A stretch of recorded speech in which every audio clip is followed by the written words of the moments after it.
Good morning. First, I would like to welcome you all participants to this webinar on French and Irish space ecosystem, introduction and cooperation opportunities 2024. So my name is Jean-Michel Portefeuille. I joined Dublin 1 year ago as an international expert on innovation and applied research. This position, funded by the French Ministry of Foreign Affairs, is seconded to Enterprise Ireland to develop our bilateral cooperation and European cooperation. I'm hired by Expertise France and based here in Nova UCD. France is well known for its numerous activity in the space sectors, and we are already looking for the future launch of Ariane 6 in less than 1 week in French Guiana and Kourou. Space is also a growing sector in Ireland, and I will mention that some sense of these Ariane 6 corvettes are also done by Irish companies. And so space has been identified as a key topic we wanted to address next to other ones, for example, like network of future, hydrogen, or clean energy, for example. We are already happy to announce that more than 150 participants have registered for this event. And your presence here today is greatly appreciated and hope will lead to new contact and joint project. Before we get started, we're already run late. I just would like to quickly introduce two of my colleagues from Enterprise Ireland who have been working hard with few others to prepare these webinars. So I will mention Patrick Doolan, National Delegate to European Space Agency. That you can see on the screen. Thank you, Jean-Michel. And my name is Patrick Doolan, a member of the Irish delegation to ISA and co-organizer of the webinar with Jean-Michel and Lambert Schlack.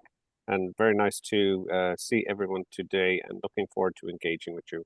And I hope we have a great event. And I would also like to introduce Lambert Schalk for Enterprise Ireland offices in Paris, who deal also with the space sector. Good morning, everyone. Bonjour. I'm Lambert Schalk from Enterprise Ireland, based in the Paris office. So this morning has been divided in two parts: some French presentation and then some Irish presentation. So the French part, you will hear some presentation from the ministry in charge of space. I hope two public research institutions, CNES and ONERA, but I know our colleagues from the CNES have some connection issue. And then an example of what we call in French a technical research institute will manage a combination of private and public actors working on research innovation. Then we will have a presentation of two companies associations, the French Aerospace Industry Association and the Alliance New Space. And finally, we will have three presentations for what we call in France a competitiveness cluster. This cluster, initiated in 2004, aimed to boost growth and employment in promising markets by enhancing innovation capacity. They unit in the same area businesses of all sizes, research laboratories, and educational institutions within some specific and regional themes, and with the support of national and regional government. So we have a busy program ahead, and we are already running a bit late. So I will ask our speakers to keep to their allotted time, and I will raise my hand when you have 1 minute left to ensure you stay on schedule.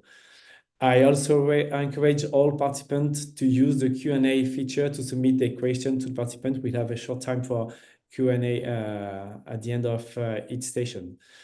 So without further waiting, I invite our first speaker, Tania Lassis, who is head of a new space project from the French Directorate General for Enterprise, to take the floor and make her presentation. Many thanks, Lassis. Thanks, Tania, sorry. Okay. Good morning, everybody. So I'm Tania. My name is Tania Lassis. I'm working, as Jean-Michel said, at the Ministry of Economy, which is in charge of space industry and space politics since July 2020, with the Ministry of Defense and Ministry of Research, which we are working very closely on the space subjects. We are in charge of CNES, budget, and also the French subscription at ISA. So today I plan to present one only one of our three financing part for space. CNES has a budget per year around 2 billion. For ESA, it's around 3 billion euros for 3 years, and the investment plan of France 2030, France 2030, for space dedicated 1.5 billion of investment, plus possible equities dedicated to the startup.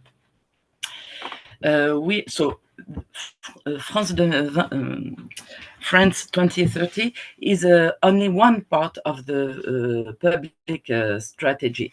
So it was decided by our minister to focus this investment on the new space adventure. Aiming more than 2/3 for new space and new startups, especially with. So this is a global plan of 30 billion euros, and you have here. You have a new space adventure, but you have also 5 requirements with digital strategies and training, which can also benefit to our space tech industries. Next, maybe. Okay. We implemented this with some principles of actions, and which are very important to understand that we wanted to cover all level of maturity, from applied research to R&D and demonstrator and marketing. We also decided to operate this plane through 2 operators. The first one is for not very mature technologies, operating by the Public Bank of Investment, BPI France.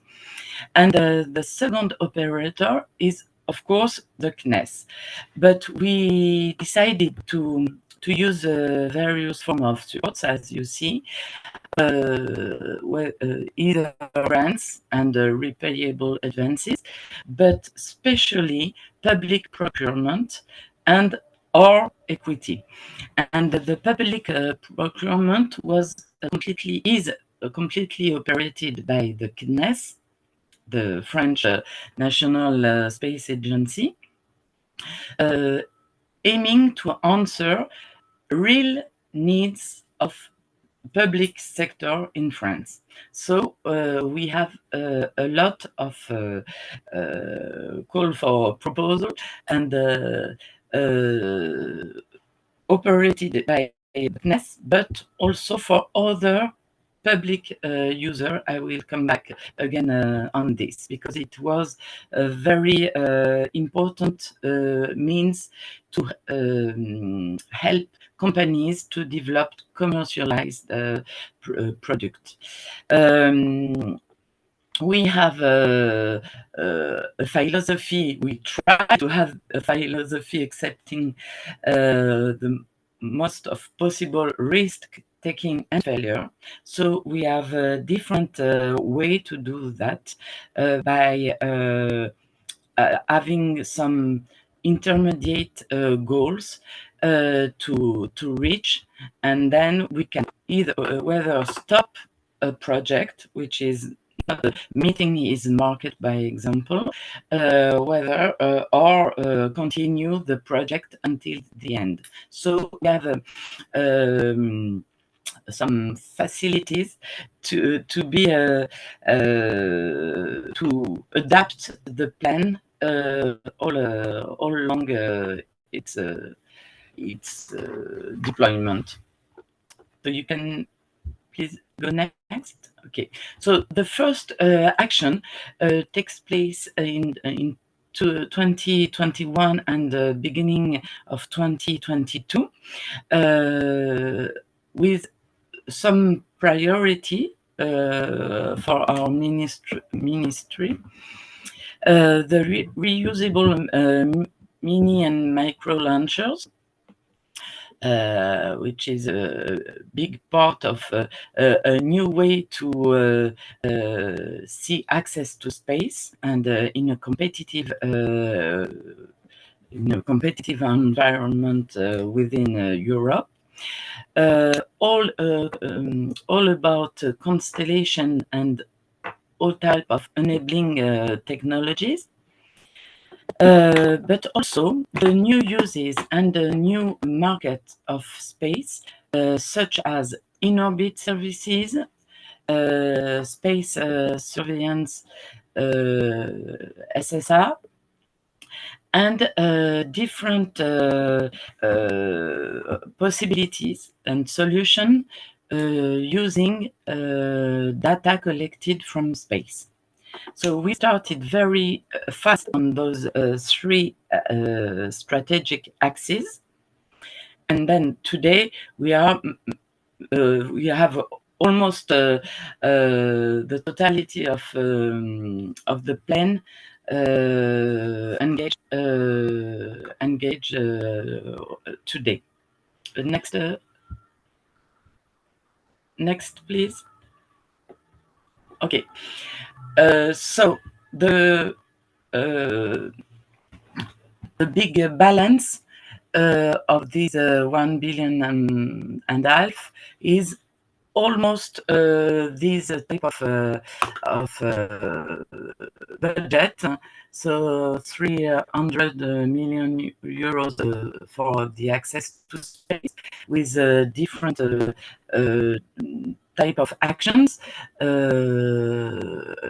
and also investment for all micro launcher, all European micro launcher in Guyana, in French Guyana, with a launch pad au CSG, CS in Guyana. The constellation covering all connectivity, Earth observation, electromagnetic signal interception. And for this, we make with le GIFAS and l'Alliance New Space large consultation of the French space industry to define priority and system tailored to needs in these subjects of new constellation. For the new market, except the space infrastructure dedicated to in-orbit services or SSR and orbital mobility, we develop a strategy to reinforce the public procurement.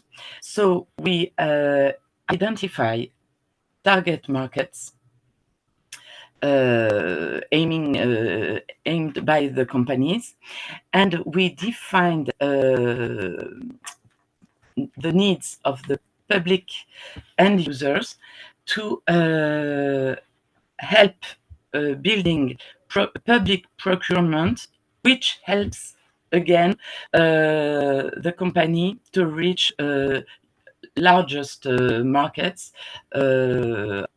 outside France and at an international level. So next. So we have discussed a lot with all the stakeholder of the space politics to challenge the proposal, which moved a lot with the help of the CNES, of BPI, and of all industry and represented here by Marie-Catherine and Samuel, to check at regular time the relevance of the roadmap, the missing themes, and the cross-cutting issues. By example, embedded AI, or all the type of treatment on data collected from space. And we also make market. We have followed the market trends by different type of study, and looking, of course, on all international dynamics. So today, I just wanted to conclude on this. Today we have some call for projects open about the data collected from space valorization, which means all type of projects using space data, and all type of treatment from you can do on all the line.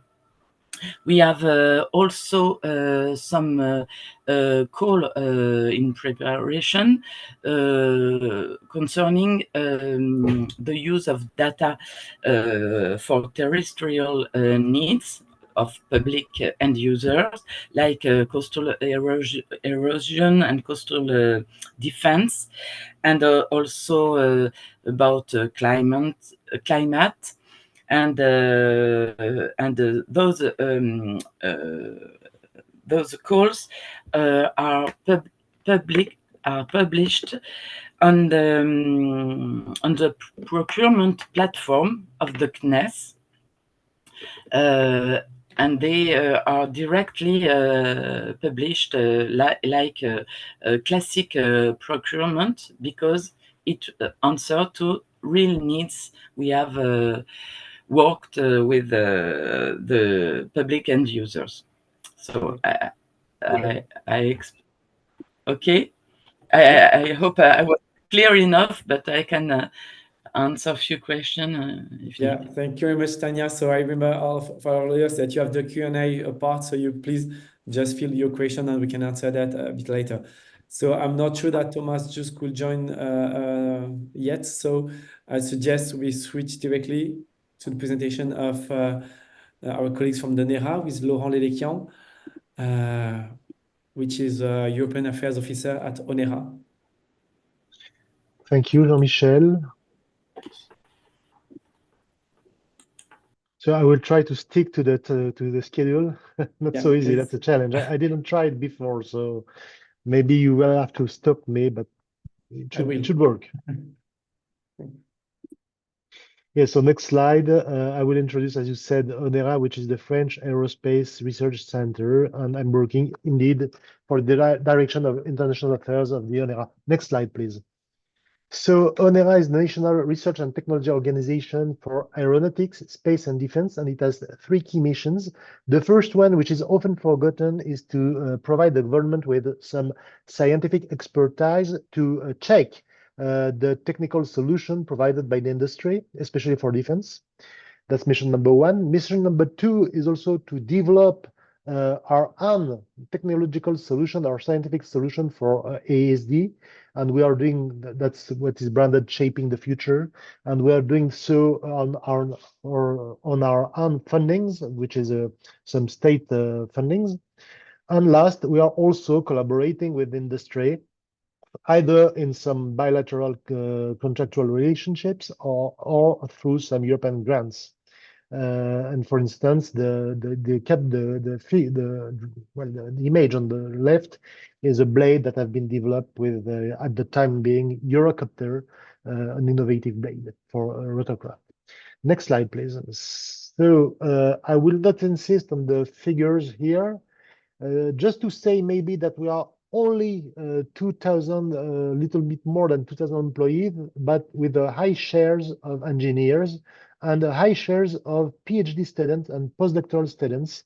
because also training some newcomers, some new engineers, and some new doctors in science for the sector is part of the mission of ONERA. We are located in 8 places in France, but we have the project soon to be only in 6 places, with the closure of 2 locations in the Paris area. So only 1 location in the Paris area in some years. Next slide, please. So of course, we are handling, but we are handling indeed a wide set of expertise. We start, historically speaking, by what was needed to make a plane flying, so aerodynamics and combustions. But since then, of course, we developed competencies and expertise on electromagnetism and radars, optics, sensors, material science, and so on and so forth. I must say that this is really something challenging to keep on this wide set of expertise with only, to some extent, 2,000 people, and this is a daily challenge for us to stay at the top level in this condition. Next slide, please. So now some example of what we did or what we are doing. The image on the left is the GRAV radar. GRAV is a facility that has been developed and which is now operational. It has been developed by ONERA, and it allow the French army to survey low Earth orbit satellites. And there are very few countries and very few RTOs that are able to develop these kind of things.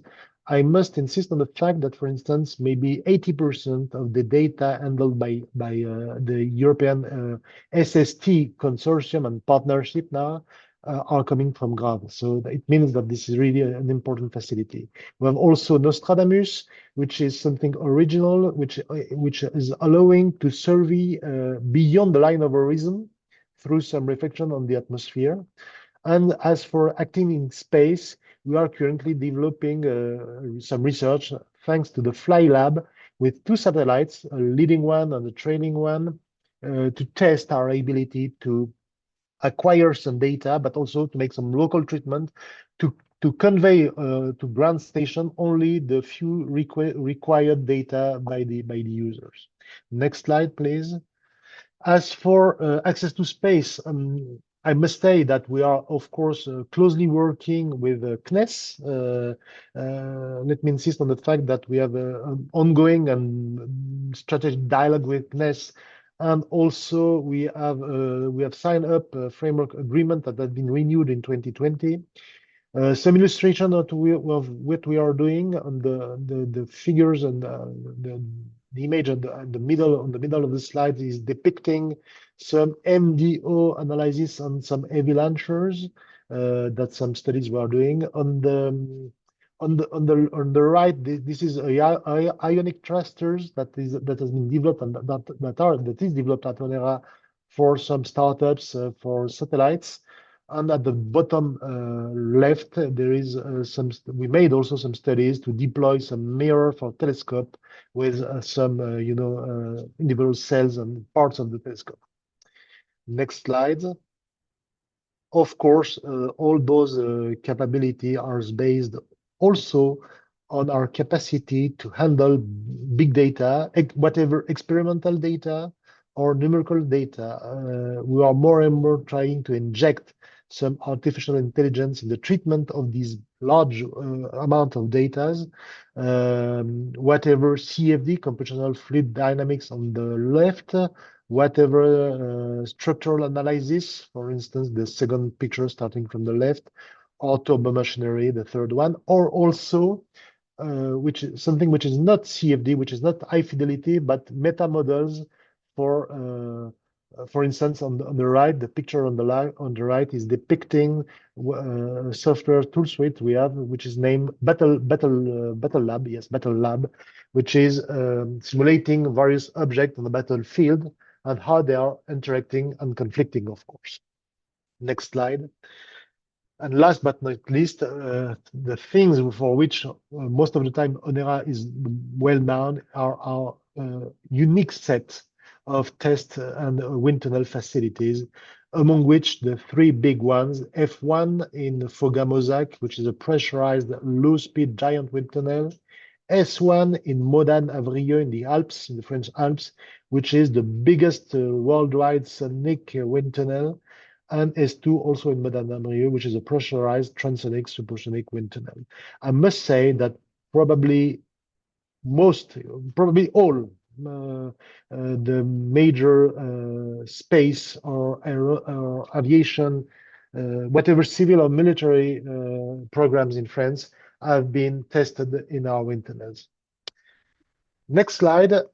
Of course, with this, we are nurturing. We have acquired some intellectual properties on many through many patents, through many softwares, and we have a policy of granting some license to some companies, and we are of course working with many industrial partners. But I would like to insist also that we're trying currently to liaise better with startups. We have a specific program, dedicated program named BLAST for this.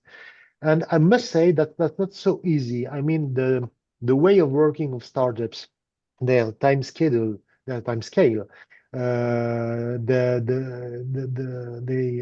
fact that they are looking for immediate solution and not long-standing research is not the way the pitch also is not the way we are working in RTOs, and this is an issue that is probably beyond Onera. I mean, most of the RTOs and traditional players are enforcing trying to connect with them, but that's not so easy. Yes, Jean-Michel, I'm finishing. Next slide, which is one of our my last slide. We are also contributing to shape the European space policies. We are a founding member of the European Space Research Establishment, ESRE, and we are dialoguing with the European Commission through some position papers and face-to-face dialogue. And we are also now founding partners of the new EU-sponsored co-program partnership for globally competitive space system. And then with this, we are partaking to the programmation of the research in the EC. Thank you very much. And the last slide is the quotation of our president. All the major civil and military aerospace programs that have given to France its strength contain a very dose of Onera inside. Thank you very much. It was very quick. Many thanks, Laurent, for the nice presentation and for keeping in time. I think that already we can see many reasons to connect with Onera. So I will directly leave the floor to Régis Lhomme from the what you call IRT Saint-Exupéry. So Régis Lhomme is Business Development and Partnership Manager at the IRT. Many thanks, Régis. Hello, good morning, everyone. So I will give a quick overview of IRT Saint-Exupéry, which, by the way, is a neighbor of Onera and CNES in the same location in Toulouse. Next slide, please. Next slide. So yes, IRT is in fact much younger than Onera. Is 10 years old. In fact, it has been created 10 years ago by French government in the same way as many other IRTs or IT, what we call IRTs or IT in France, in order to accelerate the innovation and to transfer science to industry. So each IRT in France has a specialty, and IRT Saint-Exupéry, mainly located in Toulouse, is dedicated to aeronautics and space industry, as well as embedded system. So the mission is to accelerate innovation and through collaborative research between academics and industrials. Next slide. So it is a private research foundation founded by 9 members. Among them, you can find, of course, CNES, Airbus through its Airbus Commercial and Airbus Defense and Space. You can see Thales, Safran, Liebherr, and Actia, and the academic actors such as University of Bordeaux and the University of Toulouse Midi-Pyrénées, and of course CNRS. The purpose was, as I said, to answer to industrial needs, not only the founding members' industrial needs, but the ecosystem industrial needs, and making the link with academic research. Next slide, please. So it is now an essential player in the French and the international aerospace industry, since it is a foundation on aeronautics and space. It has also, of course, multidisciplinary expertise, and of course, and human knowledge and skills. Yes, you can skip the slide. To say that, yes, so we promote, of course, the French technology. It is a French funded, so the mission is to promote the French technological research. But of course, now more and more in an international domain, and especially European domain, to develop the local ecosystem, not only for members, as I said, but we are working a lot with PME and creating startups for the aeronautical and the special sector, and create link between the public and the private research. Through what is important is in IRT, we are dealing only with projects. 95% of the activities around projects which are located into the IRT. That means that people from other companies, from industrial, from academics, go to our facilities in Toulouse and work together during 3 or 5 years around a common problematic through a project. Next slide. Yes, that's clear, and I said already. So next slide, yes. So some key figures. So as you see, 31 or 366 people are working there. And what is interesting to say there is, as you see, more than 100 people are secondment employees. That's, as I said, people working not for IRT, but for other companies are working at IRTs through projects. It's around 1/3, so it's a high characteristic, and it's the characteristic of all the French IRTs. Around 60 projects ongoing, among them 16 European projects. A lot, of course, of PhD and research engineers. We are working with a lot of industrial members, which is our DNA, and of course academics and laboratories. Next slide.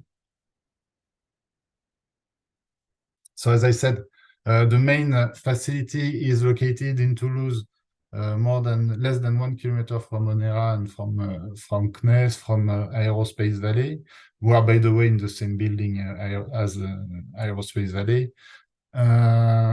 It is the main location for IRT, but there are 2 others. Next slide. Another one in Bordeaux, also in south of France, southwest of France, where we are dealing more with materials and also artificial intelligence. And next slide. A 3rd place in southeast of France, Nice-Sophia Antipolis, dealing around artificial intelligence, mainly dedicated to space applications. Next slide. Yeah, just to give you an overview of our partnerships, mainly located in France, but more and more located all around the world. Next slide. I will not go through all the members, but you can recognize some. I would say, I guess the French presenters today can find his logo here. Well, I will not go through this slide. So yes, can you skip it? Just to give you an overview of the technological strategy. As I said, turned around target markets, which are aeronautics, space, and defense. But some other topics are tackled. Synergy markets, if there are synergies with, of course, aeronautics and space, such as railway, land mobility, energy, even medicine, some meteo and maritime applications. Next slide. So the strategy is based on 4 technological axes. What we call greener technologies are all the technologies related to higher voltage and more related to aeronautics, by the way, and to electrical aircraft. So based on problematics linked to higher voltage, higher power, higher electrical power into the aircraft, and for instance, electrical arc or partial discharge. Also, new technologies of converters of components, such as a wideband gap.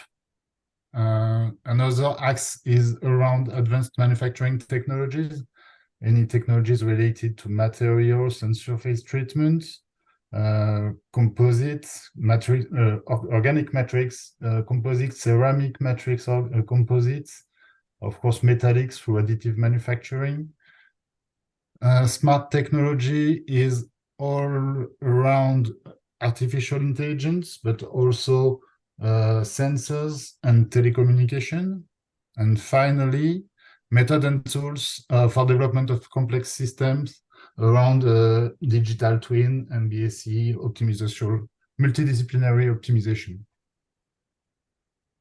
And finally, last slide, to give you an overview of topics specific to space roadmap around digital transformation, spatial systems optimization, and integration of functional materials.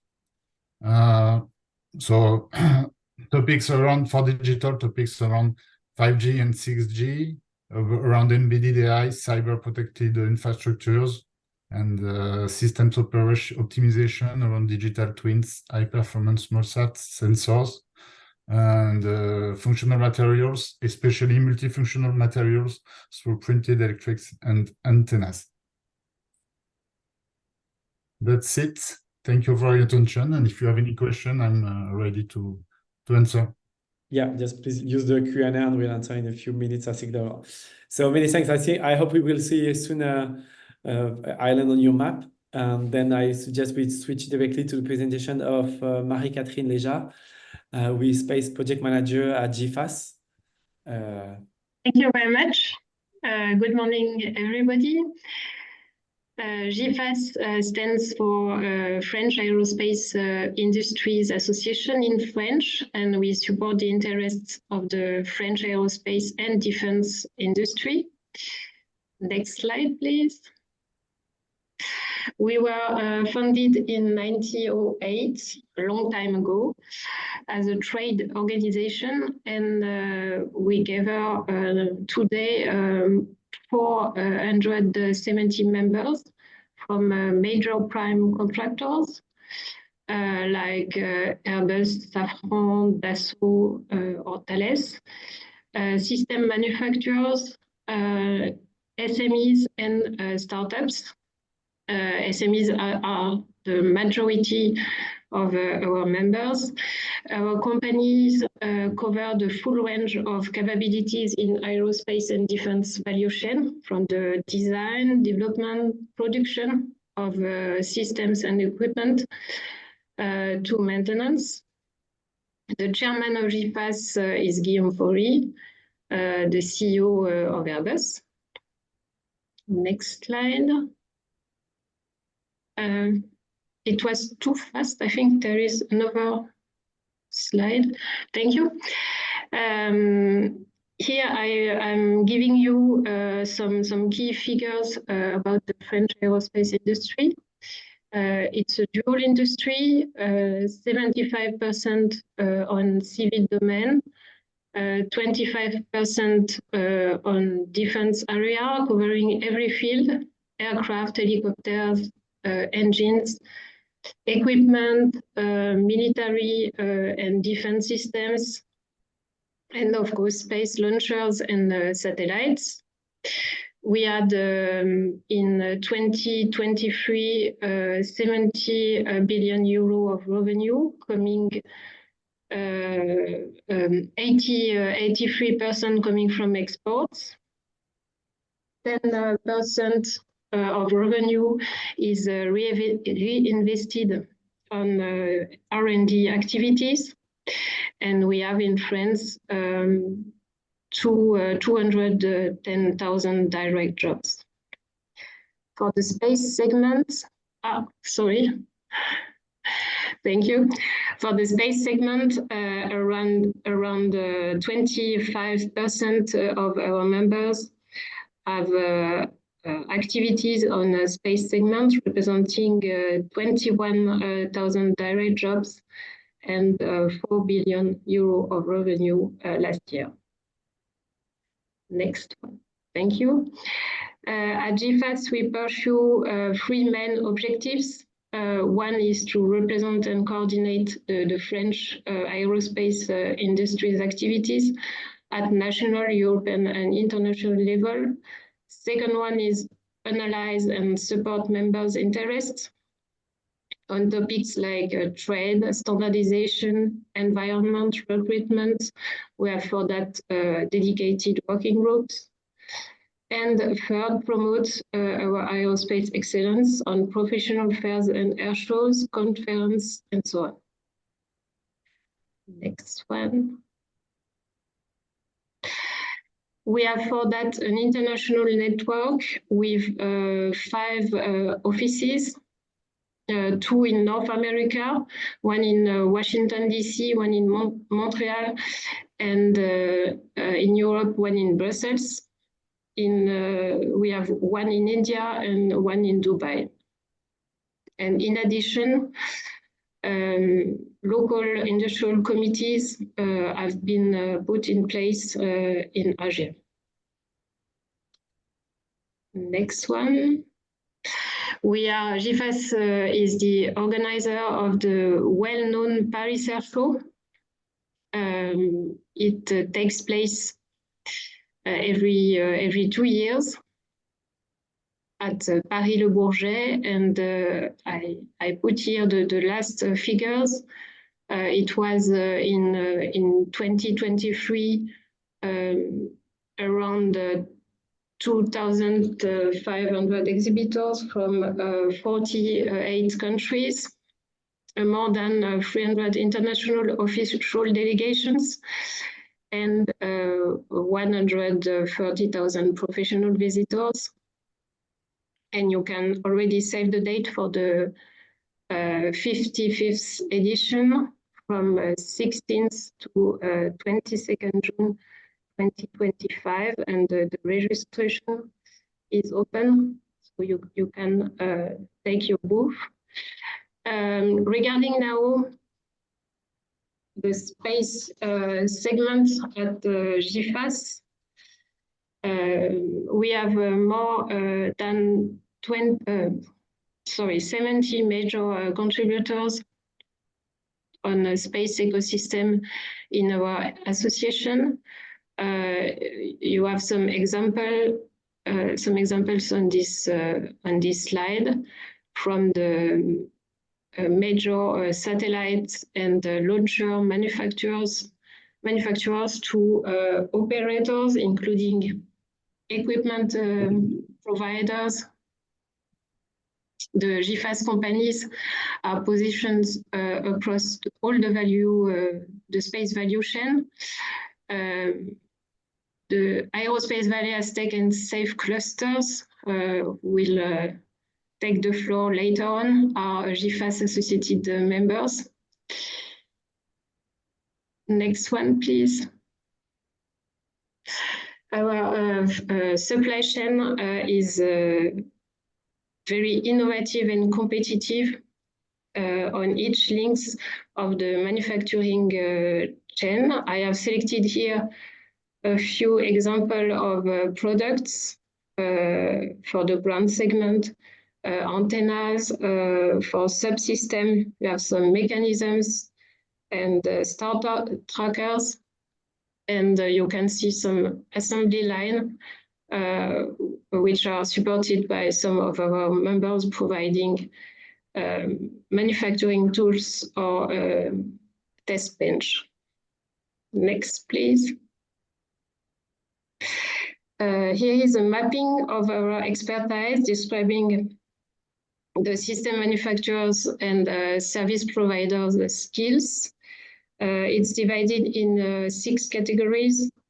You can see that the more extended one is the one for build-to-spec systems and equipment with a wide possibility for maybe cooperation with island space companies. The next one, please. Our industry has a vision and ambition. For launchers, we have to ensure capacities for successful maiden launch of Ariane 6. It was mentioned at the beginning of the webinar, and developing by 2026 small reusable launchers. For satellites, main goals are to provide high-speed internet and understand the climate change and providing a resilient national application. And for systems and supply chain, fostering the competitiveness of the whole industry by developing innovative subsystems. Next one. I put here some track records of our members. Our companies are strongly contributing to European space programs.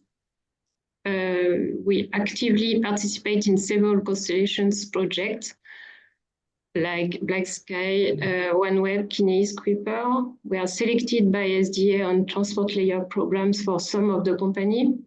We collaborate with India ecosystem with an industrial memorandum of understanding with ISPA. And we participate as a CNES subcontractor on main agency partnerships on at international level. Next one. And we have at GFAS a dedicated program for startups. More than 70 startups are members of GFAS. It's called the Startup Program. It was created in 2022 to support the startups growth.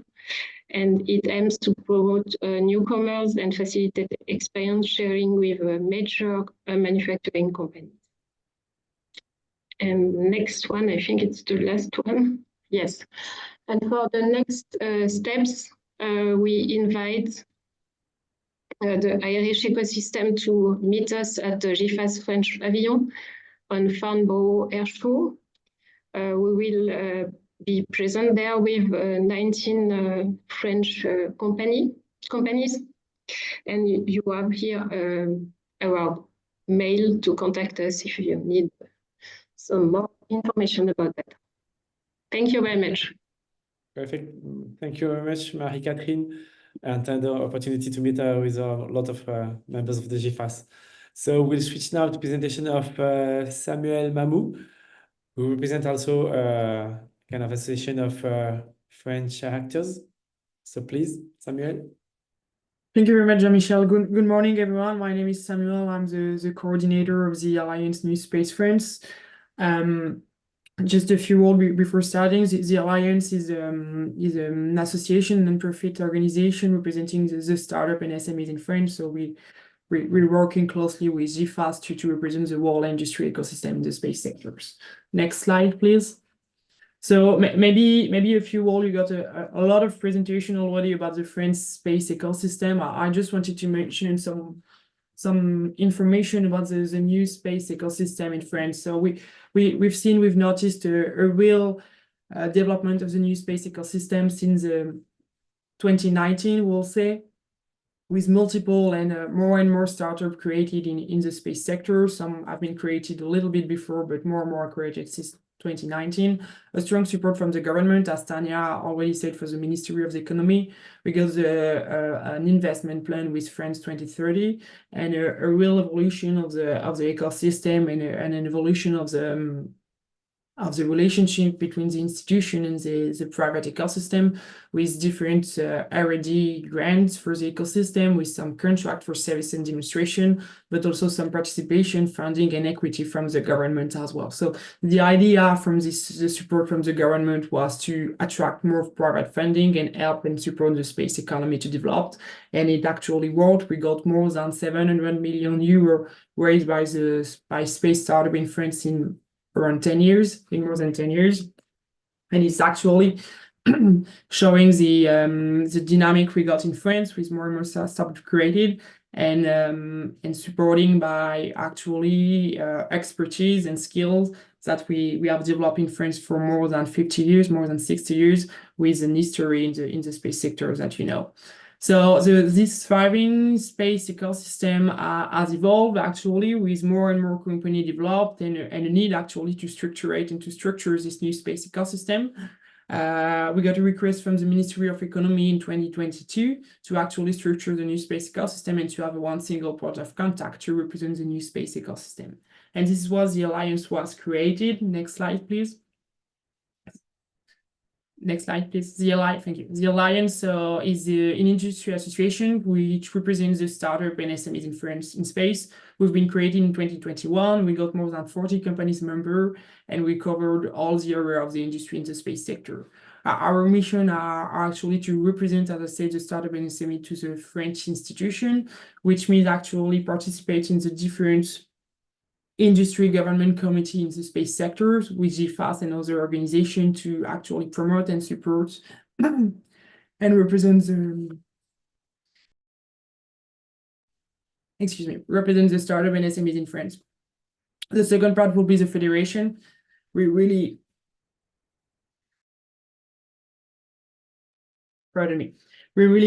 have a role to unify the new space ecosystem together, to speak with one voice and to be able to work all together to support an autonomous and a new space industry in Europe and in France. And the third part will be promotion of the new space ecosystem. We discussed many conferences in France and in Paris about the space sector. Marie Catherine talked earlier about the Salon du Bourget. And we also have Les Assises du New Space that was actually made part last week, and with a firm dedicated to the new space sector and new space company. Next slide, please. So the Alliance is today represented by gathered more than 42 startups and SMEs all over France. We got 2 big hubs in Paris area and in Toulouse area, considering the history of the space sector in these two cities. We represent more than 2,200 people, and our company, our startup and SMEs have raised more than $160 million in the last few months. Next slide, please. Just an idea of our members to show you the diversity of our area and the diversity of the ecosystem. We got some members in almost all the area of space. We got some space transportation companies working on new micro launcher. As the Ministry of Economy said earlier, there is a huge strategy in France to develop this new economy and the micro launcher with some France 2030 funding.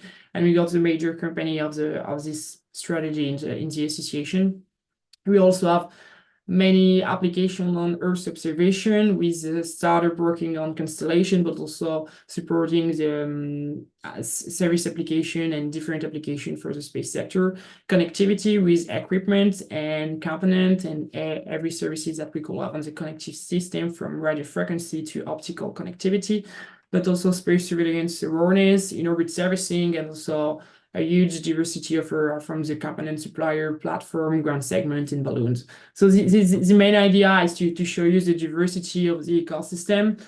France can work with a very wide thematic and very wide strategy. And we now have more and more company working international, because they all need to work with some partners in Europe for sure, to develop some European cooperation, but also partner outside of Europe. And I'm sure there is some opportunities to work together with the French and Irish ecosystem. So next slide, please. So cooperation opportunity, as I said, we are all together today in this webinar to talk about these opportunities. With the GFAS, the Alliance is the two main industry association in France, but we're also working with the competitiveness cluster that you're going to have a presentation later today. We are again open to discussion to discuss with the new space ecosystem in France, and we can have some follow-up discussion with some specific company or laboratories. We are more than happy to help you in this to make this connection from the French side, but also from the Irish side, and to be able to organize some visit from the space ecosystem. I know we already talked about that with Jean-Michel, and we'll be more than happy to support this meeting and support this visit. Last point, as I mentioned earlier, is the participation to Les Assises de New Space, which is the first conference dedicated to the new space economy in France. We got more than 1,000 people attending last week, and the next edition should be even wider. So we'll be more than happy to discuss with you this event and to open this event to Irish company. Next slide, please. So this is all I have for today. We're more than happy to have you, and you have my contact information if you need more information about the new space ecosystem. Thank you, Jean-Michel.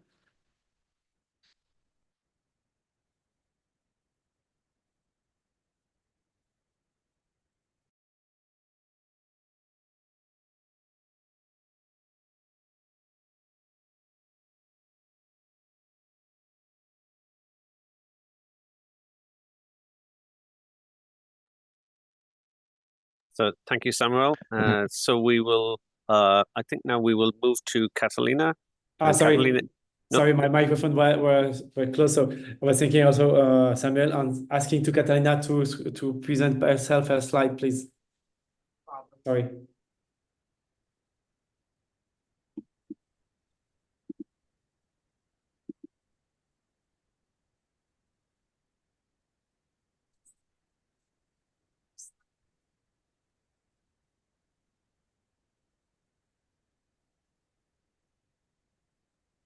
So Catalina, just to double check that you have your microphone switched on and your camera as well, please. Thank you. Right on. The mic is on, and can you see the presentation? The sound is a bit low, for me at least. Normal. The mic was perfect. over my head. Perfect. It's okay. Now you can hear me. Perfect. So, good morning, everyone. My name is Catalina Rodriguez, and I'm the Deputy Director for Space at Aerospace Valley. Our French competitiveness clusters have been introduced earlier, so I will just start to show you now. Okay. So just because after Aerospace Valley, Aztec and Safe will present, so here it's just to tell you that in France there are, I think, more than 50 clusters, but they are mainly 3 clusters, competitiveness clusters dedicated to aerospace, which are Aztec around Paris, Safe in the southwest of France, southeast of France, sorry, and Aerospace Valley covering the great southwest of France, 2 regions, Nouvelle-Aquitaine and Occitania. And we are covering almost 40% of the employment of the aerospace employment in France. And if we are just focusing on space, it's around 50% of the employment that are in this big region of France. So Aerospace Valley, we say that of course it's the leading aerospace sector competitiveness cluster in Europe. That's because our ecosystem is really rich.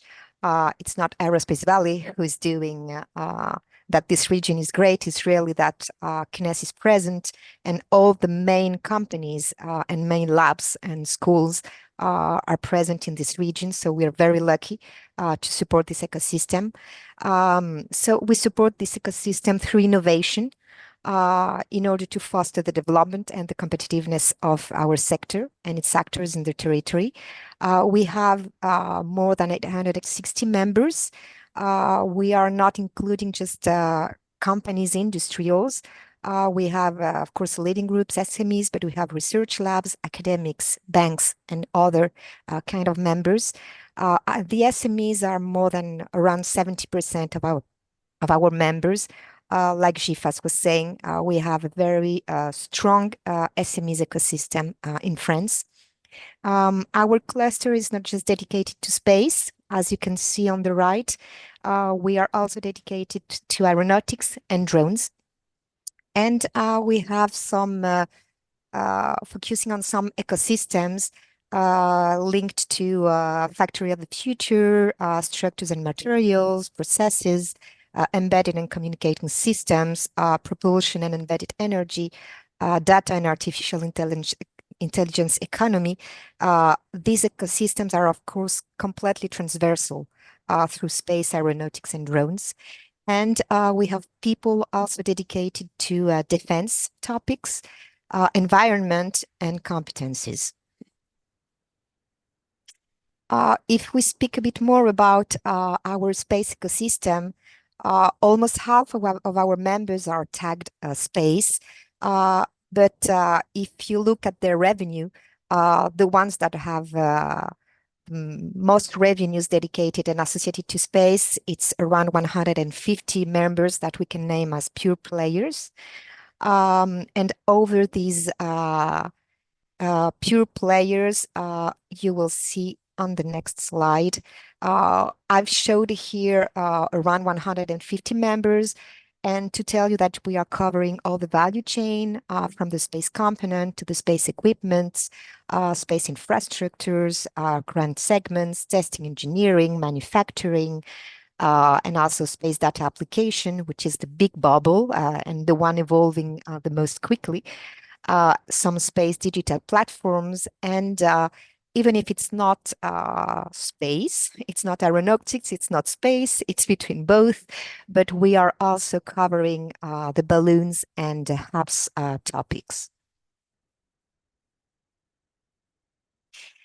In addition to the work that we are doing as all the other clusters, the aerospace clusters in France dedicated to our members, I wanted to highlight some activities that we have at Aerospace Valley. We have two structures supporting startups. We are managing the ESA Business Incubation Center for South of France in cooperation with the SAFE cluster that you will listen just after me.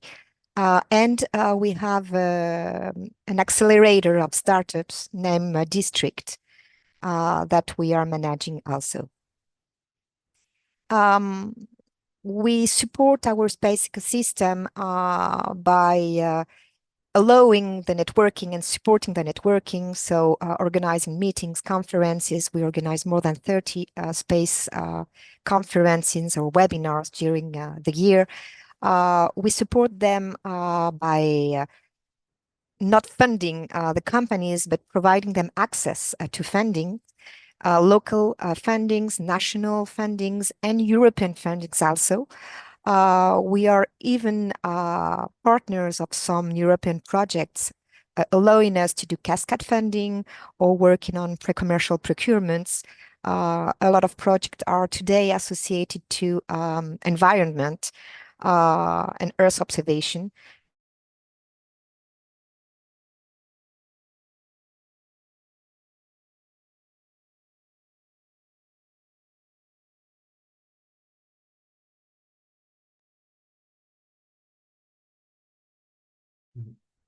Connection issue.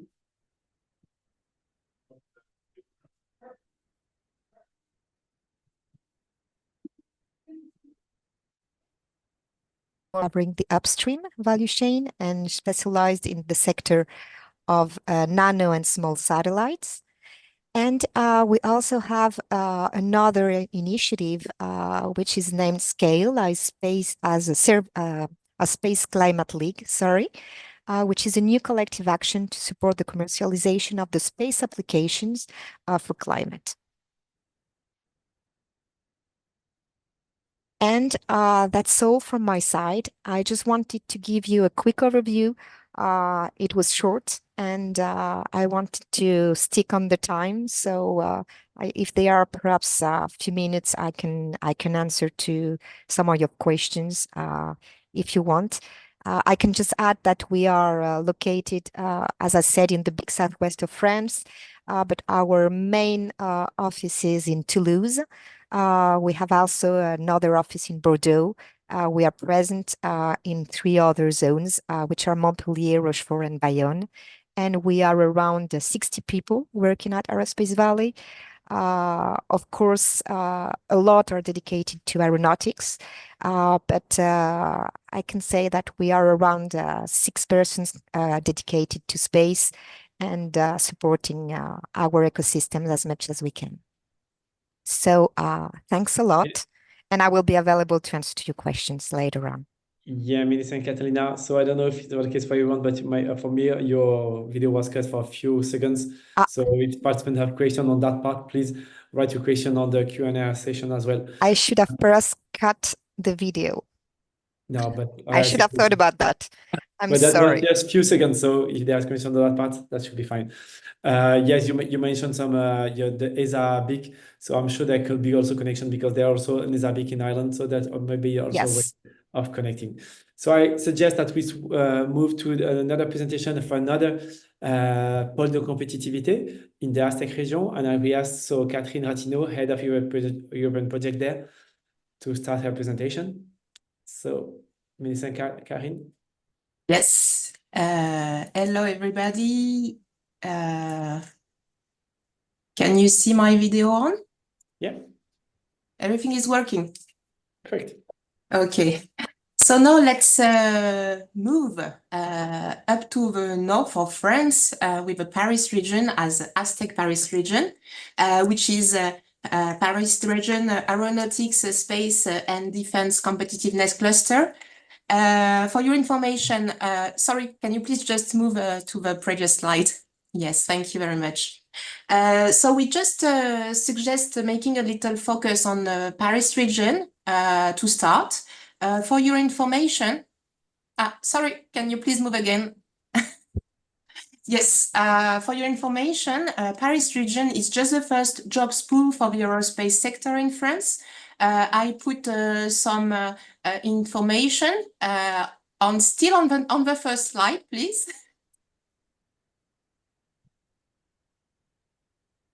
Yes, thank you very much. So one has to have in mind that we have in Paris region a concentration of major aerospace groups. I don't know why it's moving, but apparently a technical issue. Sorry for that.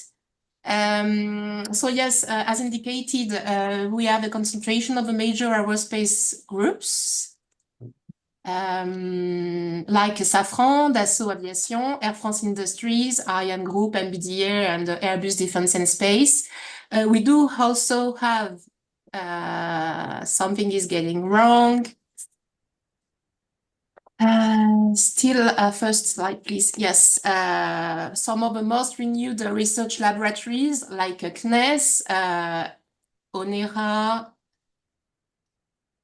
and the CNRS. And in the Paris region, we also have the main continental Europe's largest airport hub, which are Roissy-Charles de Gaulle, Orly, and Paris-Le Bourget, where we are currently located. Can you please move again on the previous slide?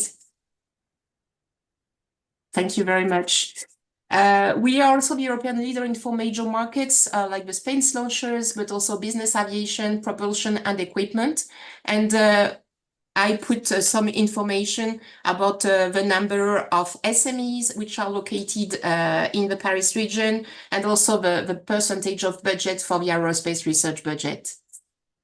You will get the presentation, sorry, because we are just moving from up to down, and there is some kind of technical problem. As for Aztec Paris region, so our competitiveness cluster was founded in 2007 as a non-profit association.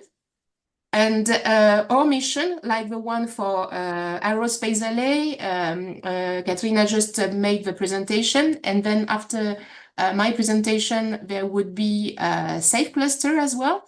Our mission as a competitiveness cluster is about gathering companies, different kinds of size, research centers, and also training centers. So that they can just gather in order to discuss about technical topics, exchanging good practices, and also identify R&D and innovation projects. The objective as such is about boosting both regional national economies in order to stimulate job creation, economic, and new technology growth. As far as our members are concerned, we do have a bit more than 200 members with more than 300 establishments, which represent a total workforce of a bit more than 80,000. And among these, 70,000. And within Paris region, we do have more than 45,000. And the numbers, there is an issue with the slide here, but you have the numbers of members per categories, like the major groups 26 and the research and training organization 27. And the majority of the members are from SMEs, mid-caps, and startups, which represent 140. Next slide, please. So as far as strategic goals are concerned, we can consider 3 parts. The first part is about increasing technological excellence. Yes, next slide, please. Within our competitiveness cluster, we do have thematic areas, just like some working groups. Within these groups, our experts who are belonging to the members just gather all together in order to discuss any progress in all these 6 thematics. So 5 thematics are really technical, whereas 1 is more transversal, dealing with employment, training, and research. All in all, since the very until last year, since the beginning of the creation of the association, there were more than 100 R&D funded projects. If we just focus on specific indicators, we had 185 label projects and 230 which were supported by Aztec Paris region. And that represented more than 500,000 million for the research and development budget. Next slide, please. As for the service offer, we are considering that as a cluster, our team is here to detect the needs and identify the skills. We can provide support in finding partners, access to the right funding sources, and also access to network of experts. And we can work in defining the feasibility of a project, dealing with the quality control of a technical proposal, recommending in order to do the labeling. And we support the members in identifying regional, national, and European fundings so that they can get their projects funded. Next slide, please. The second part is about supporting companies. So of course, there is this focus on technological excellence in order to increase it. So for sure, we can provide support our members in order to identify fundings, partners for their project. But as a general rule, we can focus on two kinds of services in order to support the companies and our members, which is about information and awareness raising and developing networking and business opportunities. Next slide, please. As for the service offer, so of course, our role is to inform about the new developments and opportunities within the aeronautics, space and defense industry. And we can do it during workshops, webinars, training sessions. And we also inform our members about all this in the monthly newsletter, and we update the website with all information about the R&D, members news, identification, looking for partners, informing, as previously mentioned, about the calls for application for the regional, national, European fundings, and also about the interesting events in which they can take part. The second part is more about the development of a network and business in France and abroad. So we exhibit during trade shows, mainly Paris, Dubai, but we can also provide support through our associated partner, GIFAS, to Farnborough and Singapore.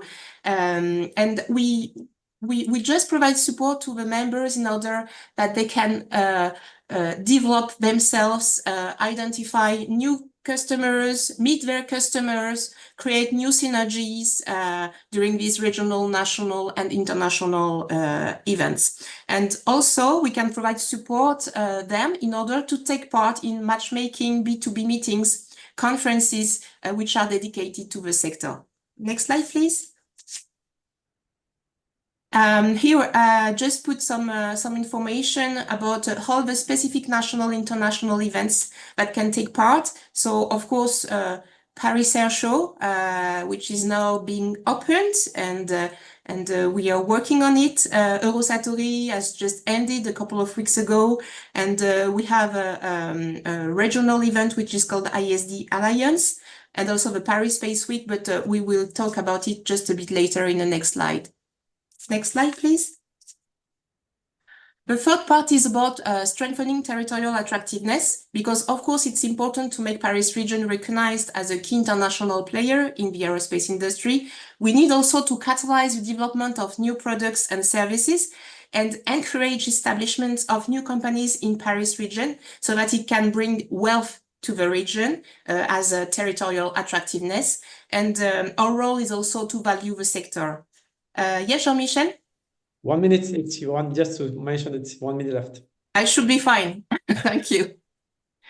Okay, so the purpose of this webinar is also to focus on space. So this is the next slide. Can you please move the slide? Okay, thank you very much. So the zoom on space, here we are. And I just wanted to share with you a few figures about the space industry in the Paris region. Can you please move forward? Thank you. So here are key figures from the Paris region, which is the first region for establishment of companies. The key figures are extracted from INSEE studies. We have many SMEs within Paris region, and also the very important employer for space industry with many jobs. As a little comparison with Aztec Paris region, we do have a bit more than 60 members from the space sector, which represent a bit like GIFAS 25-27%, let's say, for the space sector. And you have also a breakdown about the kinds of members per size. The majority are between startups from the new space and SMEs. Next slide, please. So here is just a little zoom on the specific national events. So there is CSAT for Cybersecurity for Space, Paris Space Week, which we organize every year, and also the Assise du New Space, to which we take part together with our colleagues from France. And so that where these are very specific events dealing with space in the Paris region. Next slide, please. I will go quite quickly. This is a map so that you can have information of the French new space industry in France per categories. Among them, there are some of our members, of course. And of course, as a competitiveness cluster, we can provide support to our members in order to provide assistance to them and identify potential partners through our network. We are part of ESCP, which is European Association Cluster Partnerships, and we are dealing quite regularly with our colleagues in Europe, including in Ireland, in order to have information about potential interest from the members of each cluster, so that they can join their strengths in order to build a project together and apply for fundings. Next slide, please. Here is just the downstream new space industry in the same axis. This is managed by the booster, among which Aztec is taking part. This is more like operating data companies, and they represent more, 40 companies out of 180. So you will get the presentation. And this is just over. The last slide is just my contact details. Sorry, it was quick, and we had to deal with the technical issues. But thank you very much for your time and interest, and do not hesitate contacting me if you have any question.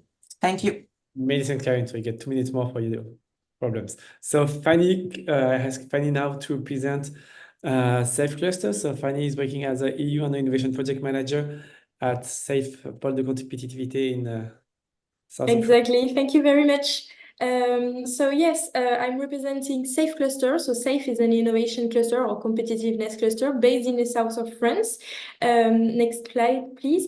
I will not repeat what my colleague from Aerospace Valley and Aztec say, but we have a big network representing 500 members coming from the south of France especially. So on the next slide, you can see that we are involved in 4 main sectors, which are aeronautic, space, security, and defense. And today I would like on the next slide present you in one slide the space network at Safe Cluster. So maybe you know that in our region we have the presence of Thales Alenia Space and all the supply chain or manufacturers of key space technologies is here to foster the development of the ecosystem around this economy, so the economy of space. We are on the integration of optics, mechanics, digital, microelectronic, telecommunication, and application sectors that are all involved in the new space value chains in our region. So Safe, as a competitiveness cluster, work to develop innovation and integration into new space systems. So we are involved in booster space for Earth. So through this booster, the Safe Cluster contributes to the development of uses and application for existing space systems or those under development. You must know that in our region, we lead the regional space units, and we organize the New Space Day, a major event in the regional ports. We also organize national space new space conferences. So the space network is quite well representing. We have the role to support the new space for our company. So we foster the emergence, the incubation, but also mapping of skills, technical solutions, and innovation business model in new space. Our members are involved in the implementation of industry-wide initiative in order to enhance environmental performance in space through the territorial industrial ecology. I can say that we manage the space, the booster, but also another type of space application, which is the FPCUP Copernicus action that's focused on training for Earth operation, observation, data exploitation, and maintain a catalog of commercial space integrated products and services. At the European level, we are involved for the space sector under several European programs as Horizon Europe, EU SPA, ESABAS, for example. So we support our member in found the best consortiums and develop the best European project. But we are also involved as innovation cluster in several European projects. So we work a lot on FSTP, which is a system of cascade funding. So we have money that we can disseminate to the development of innovative technologies, for example. So that is for our members, but also all the space industrialists. On the topic of employment and training, SAFE creates the Copernicus Relay training course and structure a regional response to the France 2030 call for skills and jobs of the future. So, for example, we host employment forum for the space industry. And to conclude, because I know that we are a bit late, we are involved in defense for the space. For example, we conduct a cyber defense diagnosis in collaboration with the French Army. So this is an example of application. And we are, as Aztec and Aerospace Valley, involved in present in a major trade fair. So, for example, the International Aeronautics and Space event in Paris, but also we organize AeroSud events. So in our region, it's a big event, a major trade fair for aerospace industries. So this year it will be in November. So I will share with you the link. We are also present in the Paris Space Week, for example, or les Assises du New Space, just for example. On the screen, you can see on the left also some of our partners. So, for example, so the CoSpace, ESA, the GFAS that you see today, but also the ERT. And on the next slide, just to conclude, with our main expert at SAFE, so you have Loïc Chanvilla, which is a responsible, the major person dedicated to space in SAFE Cluster, but we also have a person which represents the CNES in our region, which is dedicated to this mission. And we have in total at Safe Cluster 60 experts. And you have on the screen Christophe Moreno, which is one of them, dedicated on the space. Thank you very much. Many thanks, Fanny. So we conclude with this presentation, the presentation of the French side. So I hope that you see that we are quite active in the space sectors and quite well connected. So we have time for a few questions. There are already some that have entered. A question for Marie-Catherine. You already mentioned some that, but I have a question that is, could you clarify the role of activity of GIFAS? You mentioned your participation in some congress, but on a maybe on a more daily basis, what type of activities you have for your members? Yes, it was on GFAS or on GEAD? GEAD, yeah, sorry, yeah, GEAD. Okay. Because yes, I didn't mention it. GEAD is an internal committee at GFAS gathering equipment suppliers.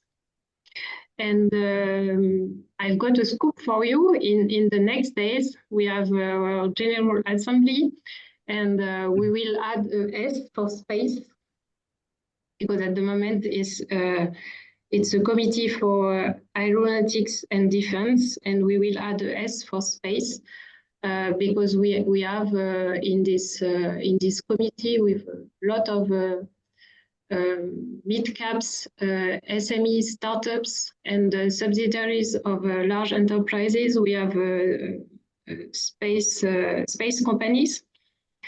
It was on one of my slides, like Radial, Southern. Those companies are at the board of this committee, and the chairman of this committee has a seat at the GIFAS board to defend the interests of the equipment suppliers internally. And we organize, for example, when we have some exhibition at international level, we can organize meetings with our counterparts, which have, in some cases, committees like that gathering equipment suppliers. Okay, thanks. Maybe I will just have a quick question to Samuel. If you answer in very short time, but you mentioned the Assist in New Space. We were most of us attending last week. Could you mention us in a few words what were the conclusion of this year conference? If you see some evolution on the space sectors, or what were the main topics addressed, or what are the main concerns? Just in very half a minute. Yeah, sure. Thank you, Jean-Michel, for the question. As you mentioned, this is what was taking place last week. And as I talked earlier, it was a 2-day conference about all the new space sector and new space economy in France and in Europe. I think the main challenge and the main topics that have been raised are about the maturity of the new space ecosystem in France, and the evolution of the procurement and acquisition process in France and in Europe, getting bigger and bigger to support more and more startups and SMEs, and to actually go from a startup project to broader project, from startup and major company working together with more and more cooperation between the whole space ecosystem. Second point will be about the industrialization. More and more startups are working on big projects needing industrialization, scaling up their activities from demonstration to program activity, and they will need a strong supply chain to work together. And the last point will be maybe funding for this new ecosystem, securing some equity and securing some private funding to develop their activity, and export opportunities to work all together within Europe, but also international, to be competitive and to work together. So I think this is what was a great event, and the conclusion are the dynamic from the startup in the new space ecosystem in France, and more activity coming up and more opportunities to come. So great opportunities coming up. Perfect. Many thanks for this quick summary of the assets. So I will leave now the floor to Patrick to introduce our Irish colleagues. Thank you, Jean-Michel. Yes, we're pretty close, and thank you to all you, Jean-Michel, and all our French presenters so far. It's been an absolutely fascinating morning, and I'd just like to apologize to participants for the slightly late start in the absence of the CNES presentation. That's a technical issue that is unfortunately outside of our control. And to answer one of the questions from the floor, yes, the presentations will be available afterwards, including CNES. And if anyone has questions on that presentation, we'd be very happy to convey them to the speaker, who sends his apologies today. So as introduced earlier in the presentation, my name is Padraig Doolan. I'm a member of the Irish delegation to ISA, and very happy to be with you here today. I'd like to just, and thank you, Debbie, for bringing up the agenda. I'd like to introduce the agenda for the Irish side of the house today. First of all, we're going to start with Julie O'Malley, who is the head of delegation to ISA, and she is going to talk about, she is the ministerial equivalent here in Ireland. She's going to talk about the departmental goals and the national strategy and how we're building towards the next ministerial to deliver maximum impacts for Ireland in space. Next up is going to be Patricia Moore of the Irish Space Association. This is a new organization founded last year to represent the viewpoints and perspectives of Irish industry involved in space. So we're very excited to see Patricia here today. And of course, I should mention that ISA is a co-organizer of this event alongside ourselves at Enterprise Ireland and also the French Embassy in Dublin. Next up is Emer O'Malan, Business Development Director at Tyndall National Institute. This is a European research centre in integrated ICT hardware and systems, and they work with industry and academia to build research into products, and their core research areas are photonics and electronics, and they're also a lead institute in Ireland's ISA BIC. And then we're going to wrap up with two RPOs, research performing organizations, the Centre for Space Research in University College Dublin, and we have the director there, Lorraine Hanlon, who is going to talk about their specialization in areas like high energy astrophysics, but also the launch of AirSat-1, Ireland's first satellite, which launched in December 2023. And then finally, Professor Katrina Jackman from Dublin Institute for Advanced Studies will talk about their solar system science and astronomy. Hopefully we'll have time for a final Q&A session if there are any questions before I wrap up with a short presentation just on the funding opportunities that are available to Irish entities through the delegation, but also our Horizon Europe and EIC activities.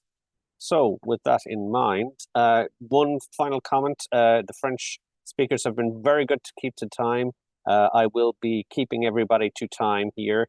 With 1 minute to go, I'll turn on my camera and raise my hand. So please be warned to stick to time as much as possible. So without further ado, I would like to introduce Julia O'Malley.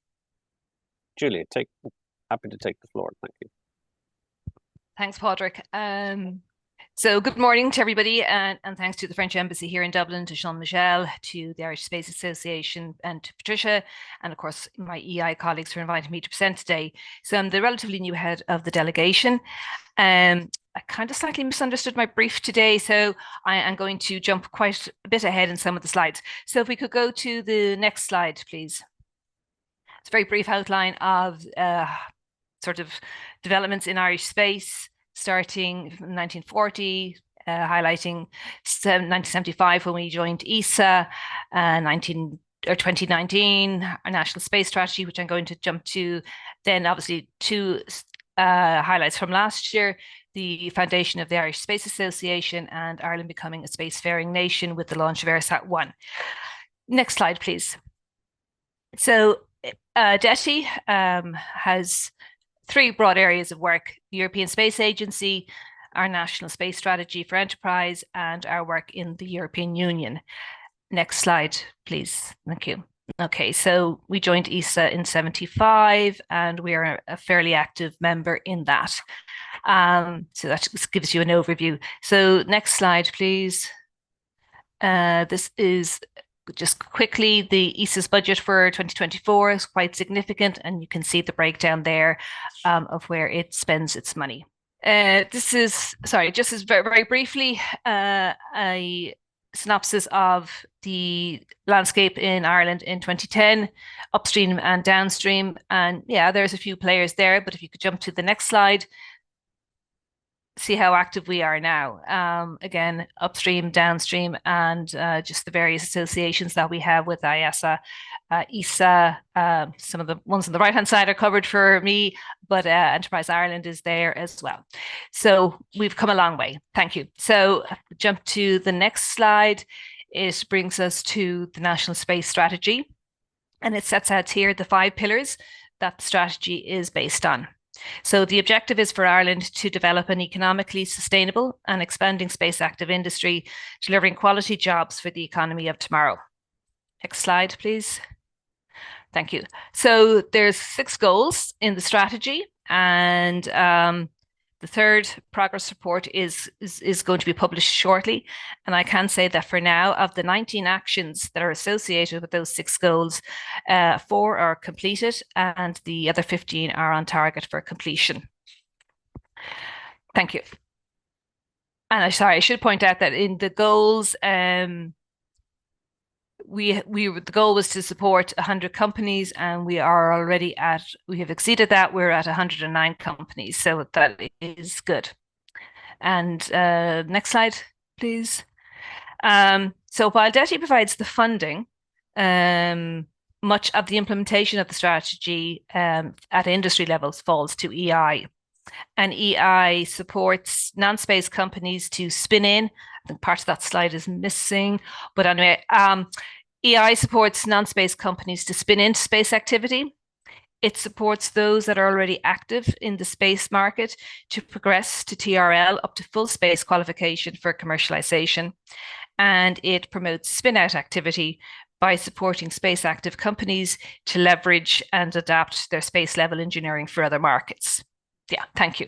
That's sort of what I was just trying to explain about the work that ESA does in implementing the our space strategy. So if we could, so as part of the strategy, we set up a Space Enterprise Coordination Group. It's an interdepartmental group, and it was formed to oversee the implementation of the strategy, to promote the use of space-enabled technologies and data sets in public service delivery, and to formulate a national policy on cross-cutting enterprise policy issues. We are trying our best to engage with other departments to make sure that they're aware of what space technologies and data sets can bring to them. So if we maybe jump to 14, next slide, please. So we are seeing growth and development in the Irish space sector and further opportunities, but there are some challenges, including the current geopolitical situation, supply chain constraints, the growing importance of dual-use technology, competition from new space, the need for increased security clearance, and I suppose the EU's focus on strategic autonomy. These are challenges that lie ahead, not just for Ireland, but I think for all of us in Europe. Next week should see the return of European autonomous access to space with the launch of Ariane 6. That's something that we are definitely looking forward to. So I think as we look to the future, I think that it's by working together, building strategic relationships with our trusted space partners, that we can find a way ahead for the European space sector. Thank you. Just maybe briefly moving on to the next slide. This is where DETI engages on the European front. We have Competitiveness Council, the officials from the department, and indeed other departments and agencies work with European EU colleagues on space working parties and Commission expert groups. We want to jump ahead just very briefly. I was going to mention, there's also in relation to EU space gets a mention in the brand new EU strategic agenda. And I think it's recognized within that we need to build EU capacity and to promote R&D. So my next slides cover AirSat 1. which Lorraine is going to cover. So if we can just maybe jump through the next couple of slides. There was eventually we found out that there were issues with Ireland's ratification of the treaty. So 50 years on after we joined some UN treaties, we got around to getting all approval. And then, thank you, the next slide, we had liftoff in December 2023, which was great. So thank you. And the next slide. So briefly to the future, what's ahead of us? Obviously, our strategy comes to an end at the end of next year, 2025. So we'll be looking to develop a successor strategy. We will look forward to hearing from the Irish Space Association and working with them as they represent their members as we develop this new strategy.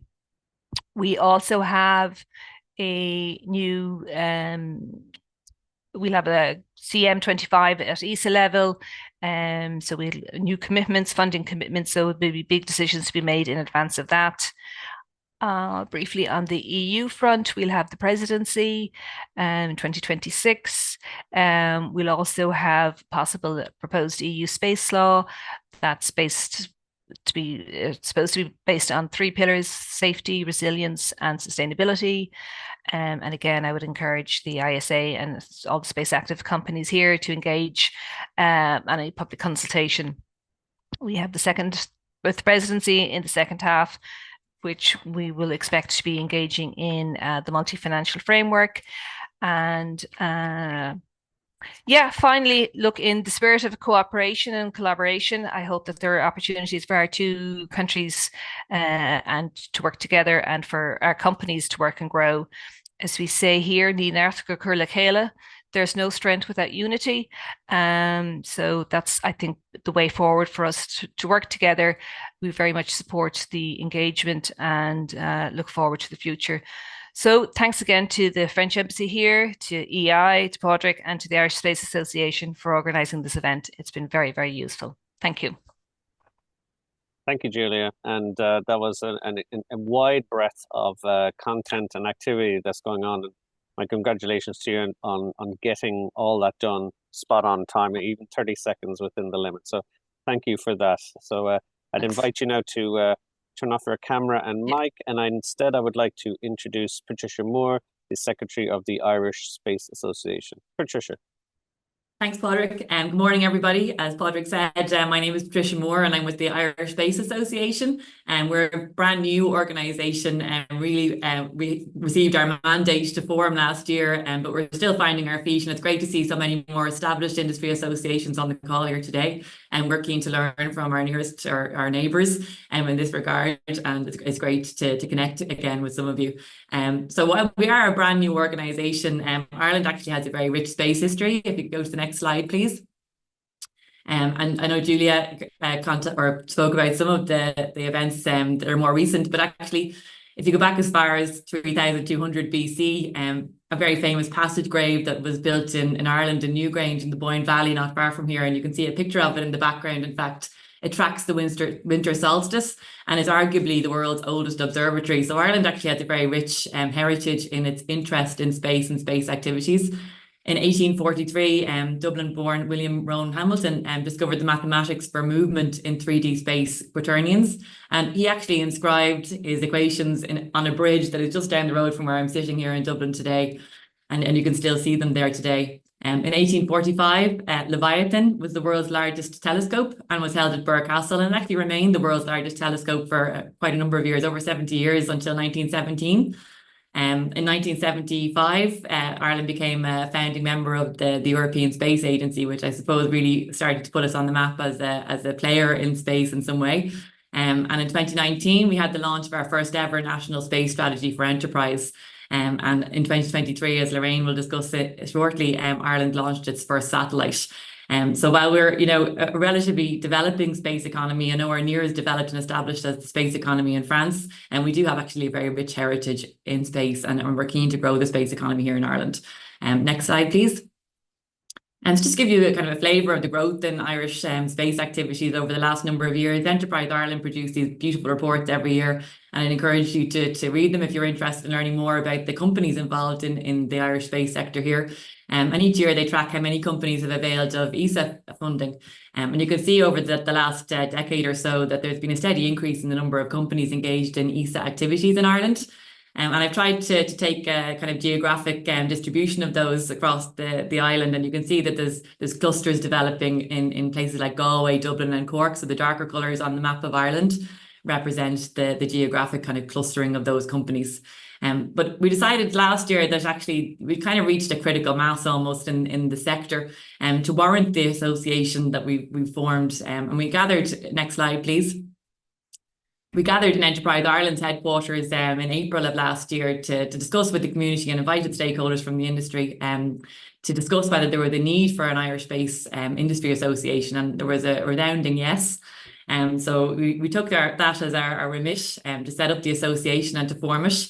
And since then, we've had a number of very successful meetings, and our first one was industry focused and looked at the benefits of a cluster and the networking that it can facilitate. And then immediately on the second one, we invited all of the research performing organisations also to form a part of our organisation as a pillar in which we're willing to work with in order to grow and develop the economy here and to recognise their importance. And if you go to the next slide, please. And I suppose part of what we were trying to do as an association was to assess the opportunity. And this is not going to be news probably to anybody on the call, but low-cost orbital access really has enabled the next trillion-dollar industry. And if you look at different market reports for the value of the space economy, you'll see different numbers quoted, but and it largely depends on how space is classified. There's different reports have different scopes, but everyone is saying the same thing, that it's likely to double or triple over the next decade, which is really growing fast. And you can see on this graph the number of objects that have been launched into space. Since we first started launching objects back in the 50s, and you can see exponential growth in the last number of years, and that's forecast to continue. There's about 11,000 satellites orbiting the Earth at the moment, and at the start of 2023, it was estimated that about a third of the satellites up there don't even work anymore. And so there's huge opportunities to try and clear some of the clutter and to try and put more services on board those satellites to develop the space economy here. And if you go to the next slide, please. So we're still an evolving organisation, I would say, and we're this work in progress is to try and map the space ecosystem here. So the numbers that I showed you on the graph earlier in terms of the metrics that Enterprise Ireland capture about the number of companies who are involved in European Space Agency activities, the current number is 109 companies. But actually, that only captures a subset of the overall space economy here in Ireland, because there are companies that are space active that might not be captured by those metrics and may not even realise that they're a space active company. So as the Irish Space Association, we're reaching out to companies and to see, is there a space element to their work? And we've started to capture data, and it suggests that there's actually closer to 200 companies maybe in the ecosystem here in Ireland. And again, you can see the kind of geographic clusters and where those companies are forming in the country. And I suppose from a thematic clustering point of view, you can see that there's a couple of themes emerging in terms of where the companies are working. It's some in data analytics, artificial intelligence, quantum, photonics, advanced sensing, advanced materials, telecommunications, energy, and enterprise software, Earth observation, and one that maybe will surprise some people, there are companies here working on propulsion systems and launch capabilities. So we're getting more and more space active all the time, and our scope and our reach across these different areas of expertise is growing all the time as well. So I think there's significant opportunities for collaboration with the more developed space economy that we see in France. And if you go to the next slide, please. Thank you. So one of the first things we did once we kind of established our local ecosystem and started to connect was to connect with our neighbours. And earlier this year in May, we actually had an event focused on industry with collaboration between Ireland and France in the ambassador's residence, and it was a very successful, well-attended event. And the focus was really to have Irish companies share their experiences of collaborating successfully with French companies to deliver very successful space projects. Earlier in the year, we actually had the opportunity as a small cluster to visit Paris Space Week. And for the first time ever, Ireland had an Irish pavilion at Paris Space Week. And you can see it there in the bottom right. where all the Irish companies at the event gathered on one pavilion and showcased the Irish space sector as a whole. And on that trip, we actually had a chance to visit Kness and discuss, the Irish space sector and our goals and strategies with Kness. And we also visited the Ariane group to discuss collaboration opportunities with them. So this is kind of a follow-on activity, and it's great to see that the momentum is building in the collaboration between our two countries, and we look forward to developing it even further. Next slide, please.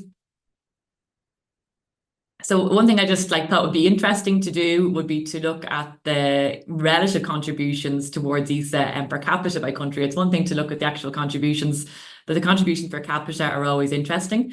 And you can see that France's contribution per capita to the European Space Agency is significantly larger than the Irish contribution. If you go to the next slide, please. So just actually drill down on some of the metrics. So the population in France and Ireland obviously are hugely different. So it's very hard to compare our space economies. There's a 13x factor. So the population in France is 13 times the population in Ireland. In terms of our overall contribution, the contribution that France makes to the European Space Agency was 47 times the Irish contribution. And if you look at the contribution per capita, then it's about 4 times the contribution.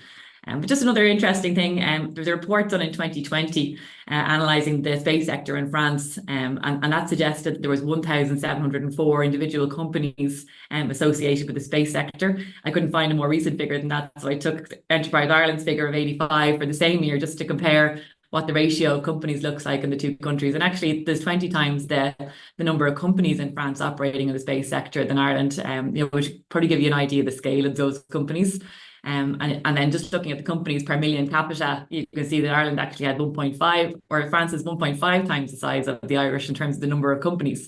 So there's just a few interesting statistics that kind of give a flavour of how the French ecosystem compares to the Irish space ecosystem. And I suppose as a developing space economy here, we're very keen to collaborate and learn from a more advanced economy. So if you go to the next slide, please. So just a few things that are happening really quickly in the space sector. Some of them have been covered, but there's a lot happening that's going to plan out our trajectory for the next couple of years. So one is the Joint Plan of Action 2021 to 2025 is up for renewal. And just interestingly, the plan doesn't mention space at all. So just something I wanted to call out here, that maybe the next plan should specifically mention space as an important sector. If you just go to the next slide, please. And then the National Space Strategy for Enterprise, I won't cover because it's already been covered, but that's something that's happening as well. It's also up for renewal. And next slide, please. And there's also a National Space Strategy for Research being developed at the moment as well. So the conversations have started around that. And next slide, please, Patrick. And just one other thing as well is going on at the moment is that CERN, Ireland has applied for membership of CERN, and there was a delegation visit here in April 2024, and we're eagerly awaiting a decision there. So we'll be eligible for CERN procurement opportunities as well. So that's just a flavour of a couple of things that are really important happening at the moment in the Irish space sector. So I suppose in summary, Ireland is space active, we're open for business, we're looking to collaboration. And if the Irish Space Association can be of any assistance in facilitating collaboration going forward, and please don't hesitate to reach out. And my contact details are on the next slide, Padraig, please. And this is actually the next slide, my contact details, just a flavour of good news items that are happening in the ecosystem at the moment. Thank you. Thank you, Patricia. That's a great presentation. I didn't expect to be talking about the year BC in a space presentation, but it was entirely appropriate, and it's so encouraging to be thinking about it, and the rich history that Ireland has in space, and looking forward towards the future. So thank you for your presentation. I'd invite you now to switch off your mic and camera, please, and I would like to introduce Emer O'Mullane, the Business Development Director of Tyndall National Institute. Emer, please take the floor. Good afternoon, everybody. Good morning to our Irish colleagues. My name is Emer O'Mullane, and I'm Business Development Coordinator in Tyndall. I've been working at the Institute for over 6 years. So I'm going to talk a little bit about what we do in Tyndall during the course of the presentation. And I'm also going to focus a little bit on the space sector, which is obviously our core focus today. Next slide, please. Okay, so Tyndall has been around for over 40 years. We are a research providing organisation, and we're based in University College Cork. And we work on research from atoms to systems across micro and nanotechnology and photonics primarily, And then we work in quantum engineering materials as well. So in terms of our facilities, people and structure, we have approximately 280 million euro of infrastructure. There are 650 researchers, engineers, support staffs from approximately 55 nationalities across the world. We represent 10 research clusters, and I'm going to go through these later on in the presentation. And we also have 3 fab lines, including CMOS, MEMS, 3.5 materials, over 2 clean rooms. We offer e-beam lithography, and we have a flexi-fab as well. In terms of our industry collaborations, we have a number of funding models, from direct funding to matched funding to industrial PhDs and postdocs. And we're heavily involved in European funding as well, and have been involved in Horizon Europe and Horizon 2020, and indeed previous European funding mechanisms as well. Our key outcomes are to deliver research excellence, to engage in industry partnerships, and to deliver impact. So we focus then on a wide range of sectors, including industrial, automotive and aerospace, sustainable agri-food and environment, energy and climate action, healthcare communications, and semiconductor. Some of our European peers, you'll recognize some of the logos below, include CEA Leti, VTT, IMEC, and Fraunhofer. So we collaborate with some of these partners as well. Next slide, please. So again, our research clusters are classified across 10 different areas, including CMOS++, photonics, energy for IoT, microelectronic circuits, wireless communications. In fact, we also have a wireless communications laboratory in Dublin, advanced RF technologies, bioelectronics, sustainable agri-food and environment, wireless sensor networks, and the International Energy Research Council. Next slide, please. So Tyndall has been involved in the space sector for a wide number of years. We are involved in ISA-BIC, so the Business Incubation Centre, since 2016, and we host it in Tyndall. We also collaborate with a number of consortium partners. And in Ireland, ISA-BIC is funded by Enterprise Ireland and by ISA as well. Our engineers then, we have over 30 years experience of working with the European Space Agency, and we have the capability in-house to carry out testing to space standards. We are ISO 17025 accredited, so that's ESA accredited, to conduct destruction physical analysis of space-grade electronic components. We offer reliability and component analysis testing as well, and PCB evaluation and inspection.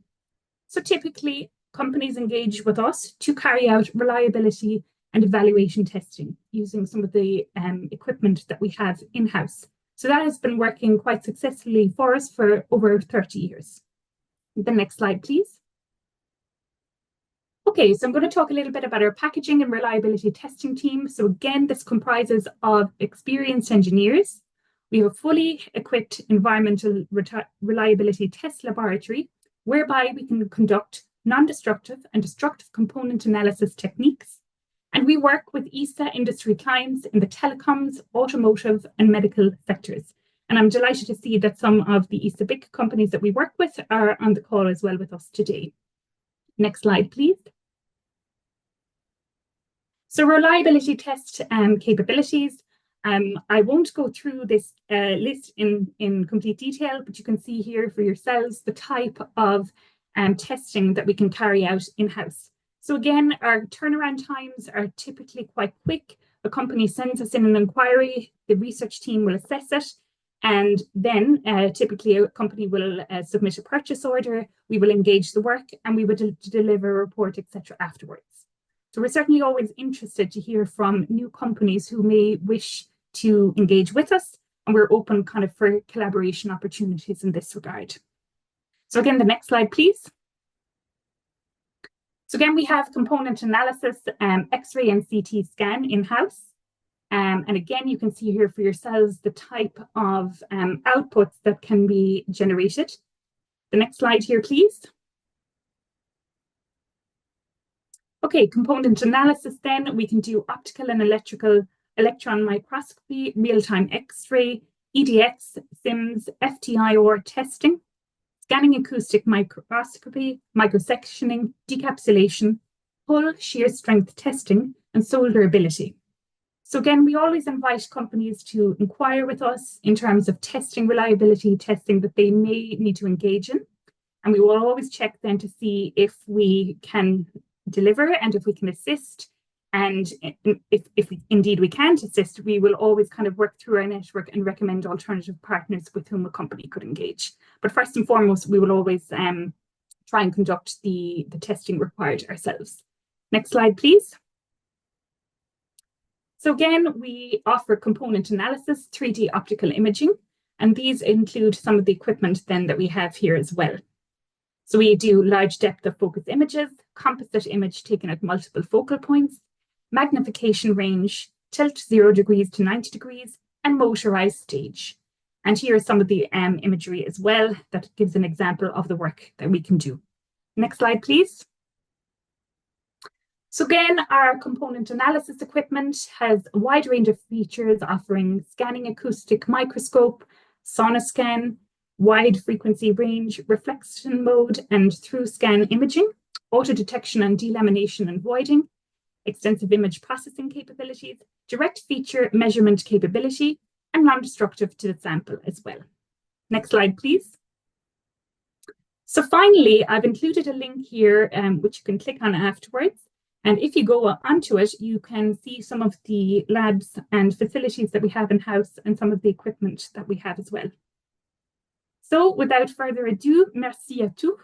And I would like to thank you all for listening to me today. And my contact details are in the next slide. So please feel free to contact me if you have any inquiries. Thank you. Thank you, Emer, and well ahead of time, which is great because we're just slightly a few minutes over, and I thank you for that.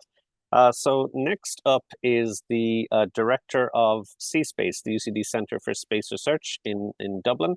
The presenter is Professor Lorraine Hanlon, and Lorraine, I know you're going to talk about AirSat, but it has been mentioned so many times already. I hope you'll find something new to say. Oh, and thank you to Emer for that fantastic presentation on Tyndall. I think we're all much better informed now. So Lorraine, with this is one of the first 3 shorter presentations from yourself, Katrina, and myself. So just a reminder to keep to time, and please take the floor when ready. Thank you. Thank you, Pádraig, and thanks to Jean-Michel and all the organizers. It's lovely to meet everyone and hear about what's happening in France. So my name, as you heard, is Lorraine Hanlon. I'm a physicist originally, and I've been Centre Director of C-Space since we founded in 2020.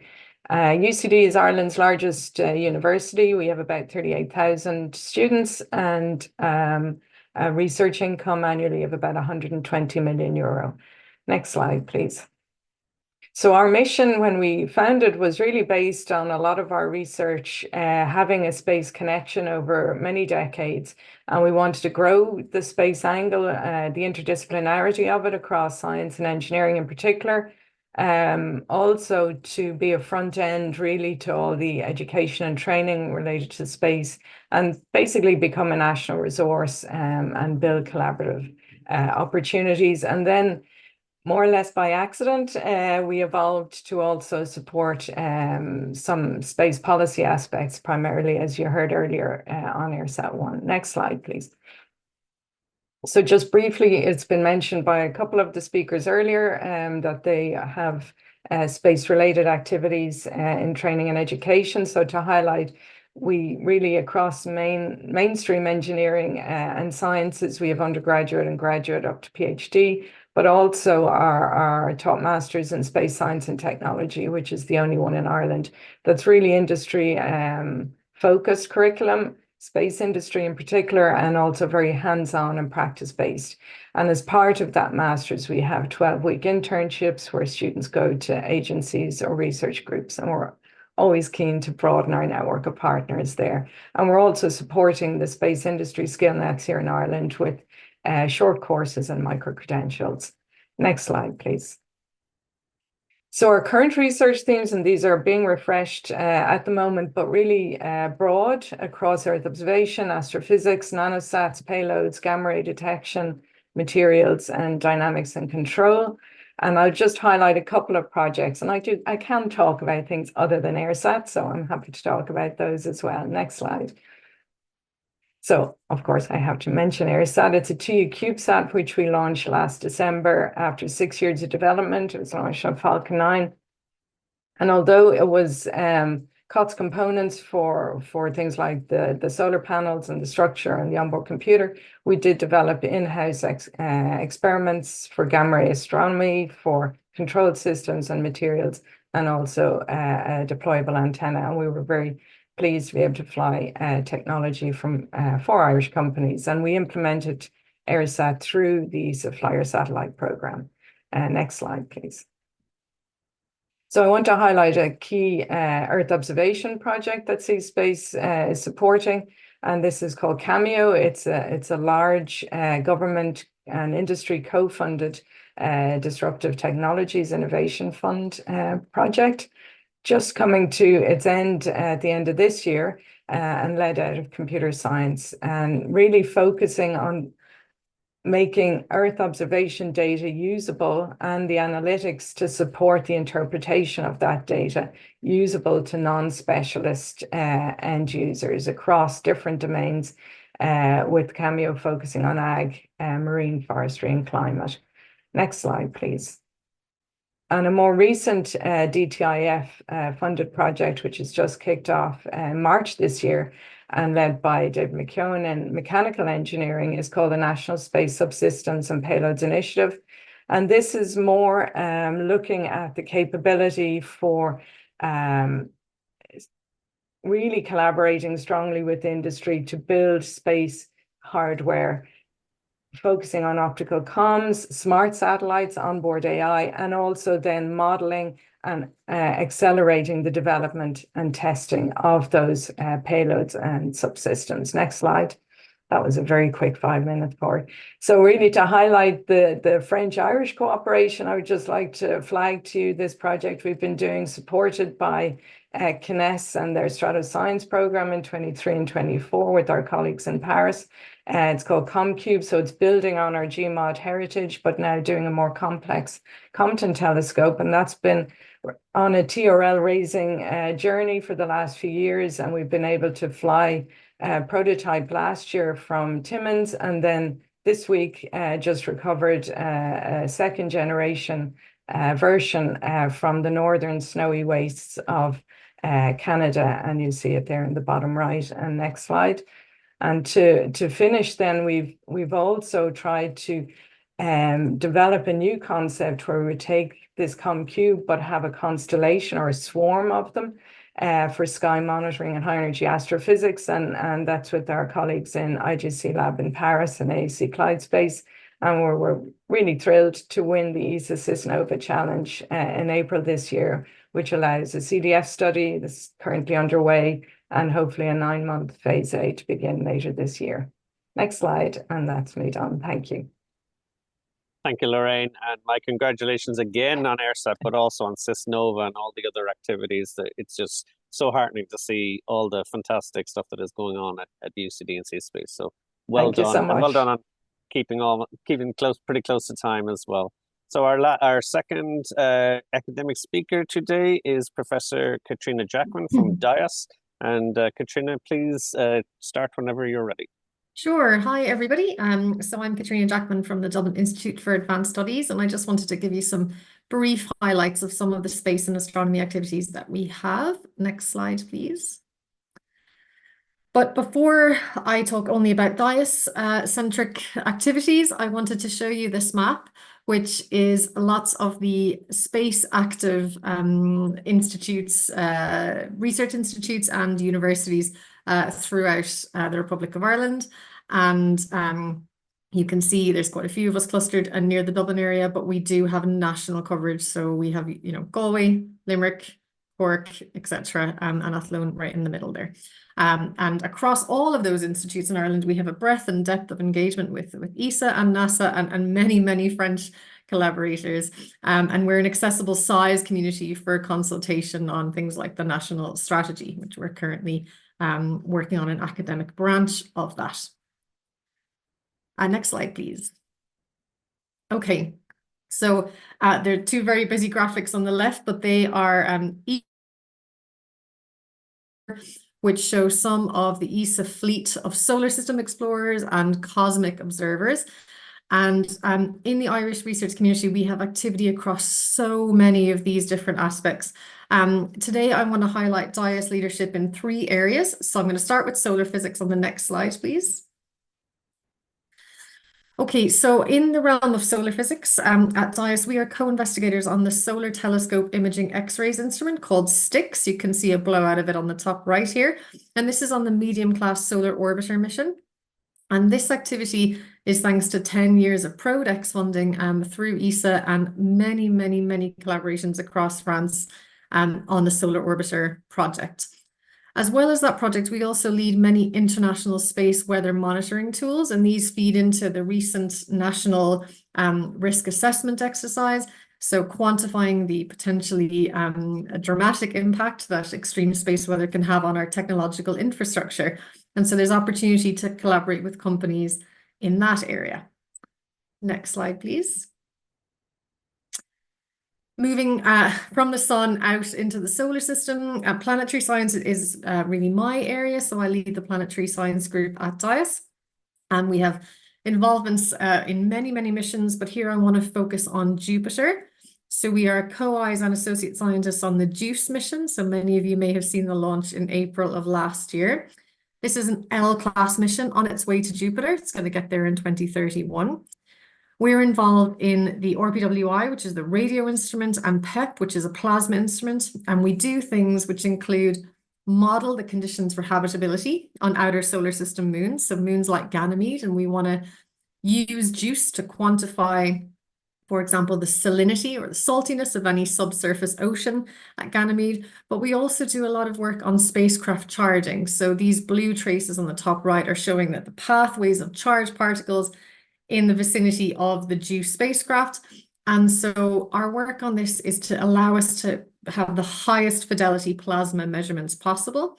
And that includes knowing not only about space plasma physics, but knowing about material science and what the spacecraft is composed of. And again, the JUICE project is a broadly international project with many, many collaborators across Ireland, France, and beyond. Next slide, please. Okay, and then the third mission that I really want to highlight is the James Webb Space Telescope. So we had a major contribution from DIAS to the mid-infrared MIRI instrument on JWST. Again, I highlight PRODEX funding here. This PRODEX program supported the design, procurement, and testing of the filters and dichroics on this instrument. Tom Ray is the co-PI of that. And then we also were significantly involved in the data analysis software for MIRI and the JWST pipeline. And that cost was approximately 1.5 million euro. And the figure on the bottom right shows the MIRI filter wheel. Next slide, please. And this is my second to last slide. So one other mission to highlight is Ariel, which is an exoplanet mission. Again, PRODEX support for the design, procurement of comet optics dichroics and the testing of all of the Ariel dichroics. And then on site at DIAS, we do cryogenic testing and spectral measurements from optical through to mid-infrared. And final slide, please, Padraig. I'm just going to leave this up there. There's a lot to show on here, but I just gave you a little bit of a flavor of some of our leadership activities within DIAS in solar physics and planetary science and instrument development. But space research more broadly, both in DIAS and in other institutes in Ireland, reaches across a broad range of capabilities and disciplines, and it also has measurable and increasing impact across multiple domains. And there's lots of scope for future collaboration. Thanks. Thank you, Katrina. And bang on time, much appreciated, and an incredible presentation. It's so exciting to see all the activities going on at DIAS, and I can say for the participants here, it's an incredible location as well, and I'm looking forward to visiting you next Wednesday for the Ariane 6 launch. So we're all very much looking forward to that. We're scheduled for a Q&A session now, but thankfully my colleague Jean-Michel Portefeuille has answered all the questions in the Q&A. Let me just say that if people have questions after the event, please get in touch with us. And I think if presenters have included their details in their slides, which will be circulated after the event, then I certainly will be comfortable with you contacting anyone on the Irish side. And people are encouraged to route any connections to the French side via Jean-Michel. So I have 3 minutes to wrap up, so I'll do this very, very quickly. This is aimed at largely the Irish participants here today, and to touch on the funding opportunities for companies engaged in space. The next slide, please, Debbie. So Ireland is involved in practically all elements of the European Space Agency. So if there's an application in mind that you have in mind, you can be almost guaranteed that we have a funding source that can support that. Next slide, please, Debbie. So here in EI, we treat space just like any other sector, and it fits very well within our regular activities. So Enterprise Ireland is the agency for sponsoring enterprise within Ireland. So all our supports, they focus right from the very start of phase through the engagement, working with the ESA BICs, developing technology innovation and de-risking the tech with ESA, putting in place those building blocks all the way up to flight qualification and in-orbit validation, and integrating our clients into the supply chain all the way up to full commercialization. So this is a busy slide. You can see that there's multiple factors that we keep in mind, and then we deploy a lot of those supports through the various ESA technology programs. Next slide, please, Debbie. So just some sample programs on ARTES is Advanced Research in Telecoms. This is, as you can probably guess, anything to do with development of advanced telecommunication systems for space applications. Another one is GSTP, General Support Technology Program. That's a more broader one. It can encompass telecoms, but it's much wider, and it can really be aimed at any technology that has an application. So if you're a key thing to keep in mind is that there are different members of the delegation with different responsibilities. These two in particular, for example, will be my colleague, Conor Sheehan, who is the Deputy Head of Delegation, who works very closely with Julie that you heard from earlier. Next slide, please, Debbie. My colleague Neil focuses on Earth observation and navigation. I did think I'd be under pressure at this stage, so all of the information is included on the slides there. We'd be happy to answer any questions you have on that. Next slide, Debbie. And then I specialize in a number of areas, including space transportation. We're all very much looking forward to the Ariane 6 launch next Wednesday, but also PRODEX, which implements development of instruments and subsystems all the way through the different mission phases, and to get the best from science missions. And we heard from Lorraine earlier that AirSat was successfully funded under that. Next slide, please, Debbie. Moving on from delegation supports, we also have Horizon Europe. This is a 95.5 billion euro program focused on developing the EU space sector under 6 headings, and calls are typically under there are 2 organizations, HIDEA and USPA. USPA is exclusively downstream so far. HIDEA is more of a mix, but still downstream heavy. Next slide, please, Debbie. And we've had certain successes with that. Suez Aerospace, Ubiquitous Technologies with the Miseo project, and also Railtra with the Salto project. And the contact there is Barry Jennings, who is our national contact point for space under Horizon Europe. Next slide, please, Debbie. We also work on European Innovation Council. There's a 10 billion euro scheme there. 3 different schema: Pathfinder, Transition, Accelerator. Next slide, please, Debbie. And you can see that they come in at different TRL levels. So depending on where your technology is coming in, we can probably find a good home once it has application for EIC. Next slide, please, Debbie. And we have had some recent, Embryonics has had some fantastic success recently, winning 17.5 million from EIC. And our contacts there, James and David, they're not members of the delegation, but they're very important members of the EI family. So it's a nice example of where we work with our colleagues in Enterprise Ireland to deliver the best value for our clients. Next slide, Debbie. And I mentioned finally, this is my last slide, the other supports. We are also involved in facilitating relationships, and we hosted a brokerage event last year. We'd participants and promoters from across Europe. Over 100 participants on the day, nearly 200 meetings were conducted, different pitch presentations, and one of those companies subsequently successfully won Horizon Europe funding. So that's final slide, please, then, Oh, you can skip through these because the next three, because Julie already covered these. So just my last slide then. My contact details are there. Debbie, you can actually stop sharing now, and I'd invite you, Debbie, to turn on your camera, and all the speakers that are left to turn on their cameras and mics. I would just like to thank all my co-organizers today. So that is the French Embassy in Dublin and Jean-Michel Portefeuille. I'd also like, along with the co-organizers, ISA, Irish Space Association, and Patricia Moore.